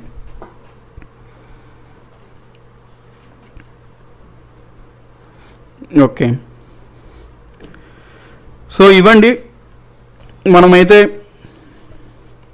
బాగానే వెళ్ళాం. ఇంకా ఎకానమీ స్ట్రాటజీ చెప్పండి అంటే, ఎకానమీ స్ట్రాటజీ అంటే అదేనండి, స్ట్రాటజీస్ కోసం మనం ఏంటంటే ఆల్రెడీ స్టార్టింగ్ క్లాస్ 1 చూస్తుండండి. పాలిటీ అన్నా, ఎకానమీ అన్నా, హిస్టరీ అన్నా, జోగ్రఫీ అన్నా క్లాస్ 1లో మనం ఇన్ జనరల్గా ఏ విధంగా వెళ్తాము స్ట్రాటజీ అక్కడ చెప్పడం అయింది. బుక్స్ కోసం కూడా మనకి GJPtelugu.com అనే వెబ్సైట్ ఉంటుంది. ఆ వెబ్సైట్లో కూడా బుక్ లిస్ట్ ఉంటుంది, సో అక్కడ మీరు అవి చూడొచ్చు. కాబట్టి and it's sweet journey, overall sweet journey. అంటే మనకి ఫేర్వెల్ ఇంకా స్వీట్నెస్ని ఇంక్రీజ్ చేస్తే తప్ప, అంటే ఎప్పుడైనా ఈ జర్నీని ఒక స్వీట్ జర్నీని ఫేర్వెల్ ఒక స్వీట్ ఇంకా స్వీటే చేస్తుంది ఎప్పుడన్నా ఫేర్వెల్.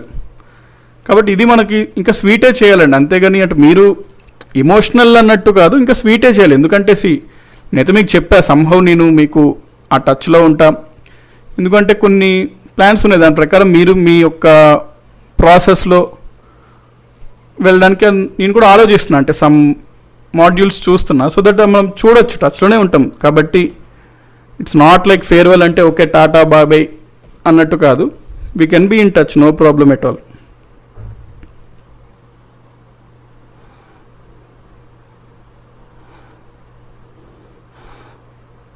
లాక్డౌన్ ఉండడం యాక్చువల్లీ మనం ఇంకా బాగా చేయగలిగామండి. బేసికలీ లాక్డౌన్ ఉండడం ఇంకా మనం బాగానే చేయగలిగాం, ఎందుకంటే ఇప్పుడు మీకన్నా నాకన్నా కొంచెం ఆ టైం అవైలబుల్ అట్లా ఉండి, సో దట్ వీ కెన్ మనం ఆ ఎఫర్ట్స్ని, టైంని, ఎనర్జీని ఇన్వెస్ట్ చేయగలిగాం బాగా. మనకి మోస్ట్లీ నా యొక్క కంప్లీట్ కాంప్లిమెంట్స్ మీకే, ఎందుకంటే చాలామంది ఉంటారు. అంటే నేమ్స్ చెప్తే కొంతమంది నేను ఒక 10-15 నేమ్స్ చెప్పినా చెప్పొచ్చు డైరెక్ట్గా, కానీ మిగతా వాళ్ళు కూడా అంటే 15 నేమ్స్ చెప్తే మిగతా వాళ్ళ పేరు చెప్పలేదు అన్నట్టు ఉంటుంది. కాబట్టి నేను చెప్పట్లేదు, కానీ కొన్ని నేమ్స్ నేను క్లాస్ 1 నుంచి చూస్తూ ఉన్నాను. అంటే సమ్వన్ అంటే నేను ఇంకా చెప్పాలంటే కొంతమందిని కొంచెం హార్ష్గానే అన్నా మధ్యలో, ఎందుకు అంటే అది లవ్తోనే అన్నా. ఇప్పుడు ఫర్ ఎగ్జాంపుల్ మనకి కొంతమంది ఇప్పుడు సబ్జెక్ట్ మనం చాలా చదవాల్సి ఉంటుంది, మనం ఆ ఇంటెన్సిటీ ఆ ఫ్లోతో వెళ్ళాల్సి ఉన్నప్పుడు అంటే అవసరం లేని క్వశ్చన్స్ లాగా అనిపించినప్పుడు ఎందుకండి అట్లా వెళ్ళగద్దు, అది కాదు మనది ఒక ఫ్లోలో వెళ్ళాలని చెప్పి నేను ఆ కన్సర్న్తోనే, మీ పైన ఉన్న కన్సర్న్తోనే అంటే కొంతమందికి నేను మధ్యలో అన్నా, నేను చూసా వాళ్ళు ఎట్లా రెస్పాండ్ అవుతారు, వాళ్ళు ఏమైనా హట్ అయ్యి మీరేంటి చెప్పేది ఇది అది అట్లా తీసుకుంటారా, లేకపోతే అది ఇంకా బెటర్ అవ్వడానికే చూస్తారా అని చూసా. లైక్ అందరూ ఆల్మోస్ట్ అండి, నేను దాదాపుగా ఒక 4 or 5 మెంబర్స్ని మధ్యలో కాస్త కొంచెం స్ట్రిక్ట్గా సీరియస్గా చెప్పడం జరిగింది. బట్ ఆల్ 4 or 5 మెంబర్స్ వాళ్ళందరూ పాజిటివ్గానే రెస్పాండ్ అయ్యారు. అంటే చాలా మంచి, అది చాలా మంచిదండి. యాక్చువల్లీ ఒక వ్యక్తి బాగా ఎదగాలి అంటే ఉండాల్సింది ఏంటి అంటే అది, అంటే మన కన్సర్న్ కోసం ఎవరైనా ఏదైనా చెప్తే తిట్టినా మనం అది ఇంకా మంచి కోసమే కదా అని చెప్పి తీసుకోవాలన్నమాట. మనం ఇగో తీసుకొని ఇతను ఏంది మనకు చెప్పేది అట్లా తీసుకున్నాం అనుకోండి, అల్టిమేట్లీ అది లాంగ్ టర్మ్ ఆఫ్ లైఫ్లో ఇప్పుడు మీకన్నా నాకన్నా అది అంత ఇది కాదు. సో అది ఇప్పుడు నేనన్నా లేకపోతే మీరేదన్నా నన్నన్నా లేకపోతే నేను మిమ్మల్ని ఏదన్నా అదంతా మనం అనే దీంట్లోనే ఉంటుంది అనమాట, పార్ట్ ఆఫ్. సో అది మంచి పాయింటే.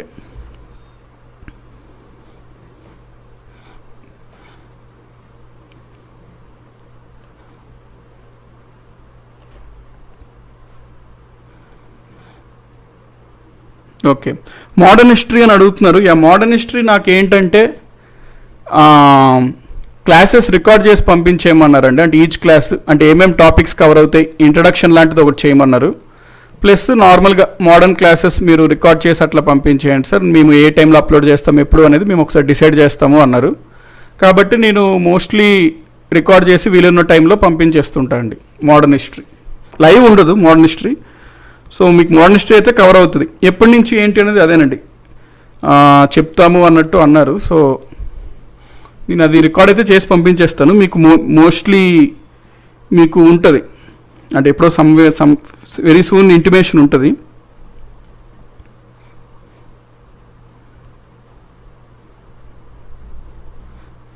ఓకే, సో అవండి అల్టిమేట్లీ పాయింట్స్ అయితే. కాబట్టి ఎన్ని క్లాసెస్ ఉండొచ్చు మోడర్న్ హిస్టరీ అంటే బాగానే ఉంటుందండి. మోడర్న్ హిస్టరీ కొంచెం మనం డీప్గానే చూసుకోవాలి. దాదాపుగా ఒక మేబీ 30 క్లాసెస్ వరకు ఉండొచ్చు అండి, అంటే 30 hours దాకా ఉండొచ్చు మోడర్న్ హిస్టరీ. మోడర్న్ హిస్టరీ కొంచెం ఎట్లా మనకి ఇది కాదు కాబట్టి కొంచెం నార్మల్గానే చూసుకోవచ్చు. హైదరాబాద్లో ఉంటారని అడుగుతున్నారు లక్ష్మి గారు. అవునండి, నేను యాక్చువల్లీ స్కూలింగ్ హైదరాబాదే, గ్రాడ్యుయేషన్ సిబిఐటి హైదరాబాదే. కరెక్ట్గా హ్యాపీ డేస్ వచ్చినప్పుడు ఇంటర్మీడియట్ అనమాట. నేను హ్యాపీ డేస్ వచ్చినప్పుడు నేను ఇంటర్ సెకండ్ ఇయర్ ఇంకా చెప్పాలంటే. హ్యాపీ డేస్ వచ్చినప్పుడు మంచి క్రేజ్ ఉండేది అప్పుడు, సిబిఐటి అని. చలో ఆ క్రేజ్లో మనము వెళ్దాము అని చెప్పి సిబిఐటికి వెళ్ళాం. బాగానే ఉంది సిబిఐటి జర్నీ కూడా, అంటే చాలా మెమరబుల్ జర్నీని ఓవరాల్.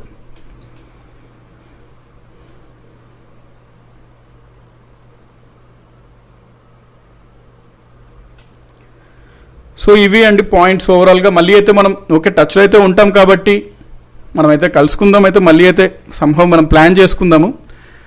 దీంతో మనం క్లాస్ అయితే కలవచ్చు అంటే వీ కెన్ ప్లాన్ అండి. ఇప్పుడు ఆల్మోస్ట్ కలవకపోవడమే బెటర్ అంట, ఎందుకంటే సిచ్యువేషన్ కూడా మోస్ట్లీ అంత ఫేవరబుల్గా లేదు బయట. సో మేబీ ఎప్పుడు అంతా బాగుండి అంటే ఎవ్రీథింగ్ ఫైన్ ఉన్నప్పుడు మేబీ కలవచ్చు. సమ్మన్ అడిగారు కలవచ్చా అట్లా అంటే, ఇప్పుడు కలవకపోవడం బెటర్ అండి. ఇంకా లాక్డౌన్ యాక్చువల్లీ మీకు రీసెంట్గా చెన్నైలో 19th నుంచి ఎప్పుడు లాక్డౌన్ కూడా పెట్టారు.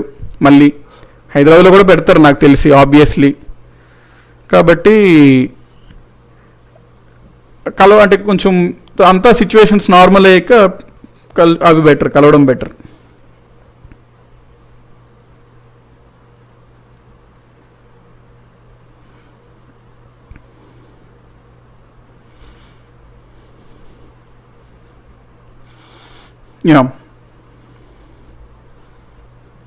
తిరుమల హాస్పిటల్ అండి, శ్రీకాకుళంలో తిరుమల. సమ్మన్ అడిగారు ఇందాక, పేరు చెప్పండి. తిరుమల హాస్పిటల్ మాది, అంటే అక్కడ మాదే ఇది హాస్పిటల్, మాదే హాస్పిటల్ గ్రౌండ్ ఫ్లోర్, పైన అంతా హాస్పిటల్. మాది ఇల్లు పక్కనే, హాస్పిటల్ పక్కనే ఇల్లు అనమాట. యాక్చువల్లీ నాకు డాక్టర్ చేయాలని మా ఇంట్లో వాళ్ళకి బాగుండేది. Total doctor family. మా అన్నయ్య డాక్టర్ పీడియాట్రిషియన్, మా అన్నయ్య వాళ్ళ వైఫ్ పీడియాట్రిషియనే, డాక్టర్సే. బాగుండేది. నేను చిన్నప్పుడు 4th class 5th class 6th క్లాసుల్లోనే ఇంట్లో సమ్మర్ హాలిడేస్కి వెళ్ళేవాడిని. వెళ్ళినప్పుడే ఆపరేషన్స్ అవుతుండేవి పైన. అప్పుడప్పుడు వెళ్ళి చూసేవాడిని అనమాట. ఎందుకో సంహవ్ బ్లడ్ స్మెల్, మళ్ళీ ఆపరేషన్స్ అంత నేను కనెక్ట్ అవ్వలే. నోబెల్ ప్రొఫెషన్ కానీ మరి నేను కనెక్ట్ అవ్వలే. ఇంకా అప్పుడు డాక్టర్ తీసుకోలే. కాకపోతే మా మదర్కి బాగా ఉంటుంది, న్యూరో సర్జన్ నన్ను చేయాలి అని ఉండేది బాగా.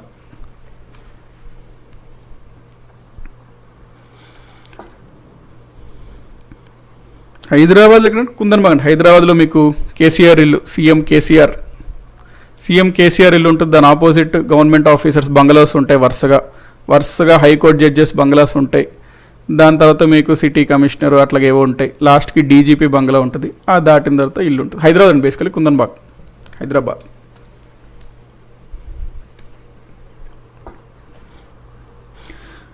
సో అవండి పాయింట్స్. మనమైతే thank you each one of you, thank you very much అండి. మళ్ళీ మనం తొందరలో ప్లాన్ చేసుకుందాం ఇది సంభవ్. సో థ్యాంక్ యూ అండి ఈచ్ వన్ ఆఫ్ యూ. అంటే మీరు whatever affection, whatever love you have showered upon me, నాకు చాలా వాల్యుబుల్. చాలా అంటే నేను యాక్చువల్లీ చాలా లక్కీ అనమాట అది రావడానికి కూడా. సో నాకు అది తెలుసు, దాని యొక్క వాల్యూ ఎంతో తెలుసు. సో నాకు కూడా వాల్యూ అయితే ఉంచుకుంటాను నేను కూడా. సో నాకు కూడా ఉంటుంది. కాబట్టి అండి, thank you each one of you, thank you very much. మళ్ళీ మనం తొందరలోనే కలుసుకుందాం. ఇట్స్ నాట్ లైక్ ఇది ఫేర్వెల్లా కాదు కాబట్టి మనం కలుసుకుందాం తొందరలోనే. For now, at least for now మనకి ఏంది అంటే థ్యాంక్ యూ అండి. Each one of you. అంటే నేను నేమ్స్ చెప్పలేదు, మా నేమ్స్ నేను ప్రస్తావించలేదు. ఎందుకంటే ఒకరి నేమ్ చెప్తే ఒకరిని తక్కువ చేసినట్టు అవుతుందని నేమ్స్ చెప్పలేదు. బట్ నాకు అందరి నేమ్స్ దాదాపుగా ఐడియా ఉన్నాయండి, అందరి నేమ్స్ ఐడియా ఉన్నాయి. సో అందరికీ ఈచ్ వన్ ఆఫ్ యూ అందుకనే అంటారు స్పీచెస్లో, పేరున అంటారు. సో అందరికీ ఆల్ ది బెస్ట్ అండి. మీకు కూడా ఏంటి అంటే ఎగ్జామ్స్ పరంగా ఆల్ ది బెస్ట్. ఎందుకంటే సంహవ్ ఈ ఫీల్డ్లో వచ్చారు, ఏదైనా ఎగ్జామ్ క్రాక్ చేసేయండి. ఎంజాయ్ చేసేయండి లైఫ్ని, అంతే సింపుల్. కాబట్టి కష్టపడినప్పుడు కష్టపడిపోండి, ఎంజాయ్ చేసినప్పుడు ఎంజాయ్ చేసేయచ్చు. అల్టిమేట్లీ మేము ఎంజాయ్ చేసిన కూడా బేభత్సంగా ఉండేదండి. అంటే ఇంజనీరింగ్లో ఉన్నప్పుడన్నా ఏదన్నా అది ఒక పీక్స్లో కూడా ఉండేది, ఎంజాయ్మెంట్ పీక్స్లోనే ఉండేది. అన్నీ కష్టపడినప్పుడు కష్టపడాలండి, తప్పదు. ఎందుకంటే కష్టపడకుండా ఓన్లీ ఎంజాయ్మెంట్ అంటే అది వాల్యూలెస్ అనమాట. ఎంజాయ్మెంట్ రెండూ ఉండాలి. కాబట్టి ఆల్ ద బెస్ట్ అండి, each one of you all the best and thank you very much అండి. మళ్ళీ మనము నెక్స్ట్ ప్లాన్ చేసుకొని చూసుకుందాం. యా, అడ్జర్న్మెంట్ సైడ్ అయ్యే రెసెస్ అంటున్నారు. అడ్జర్న్మెంట్ సైడ్ అయ్యేయండి ఆబ్వియస్లీ వేద గారు, ఎందుకంటే మళ్ళీ ఖచ్చితంగా మనం కలుస్తాము. కాబట్టి రెసెస్ అయితే కాదు, అడ్జర్న్మెంట్ సైన్డ్ అయ్యి. యా, థ్యాంక్ యూ అండి, each one of you thank you very much. మళ్ళీ మనము ప్లాన్ చేసుకుందాం తొందరలో కలవడానికి. యా.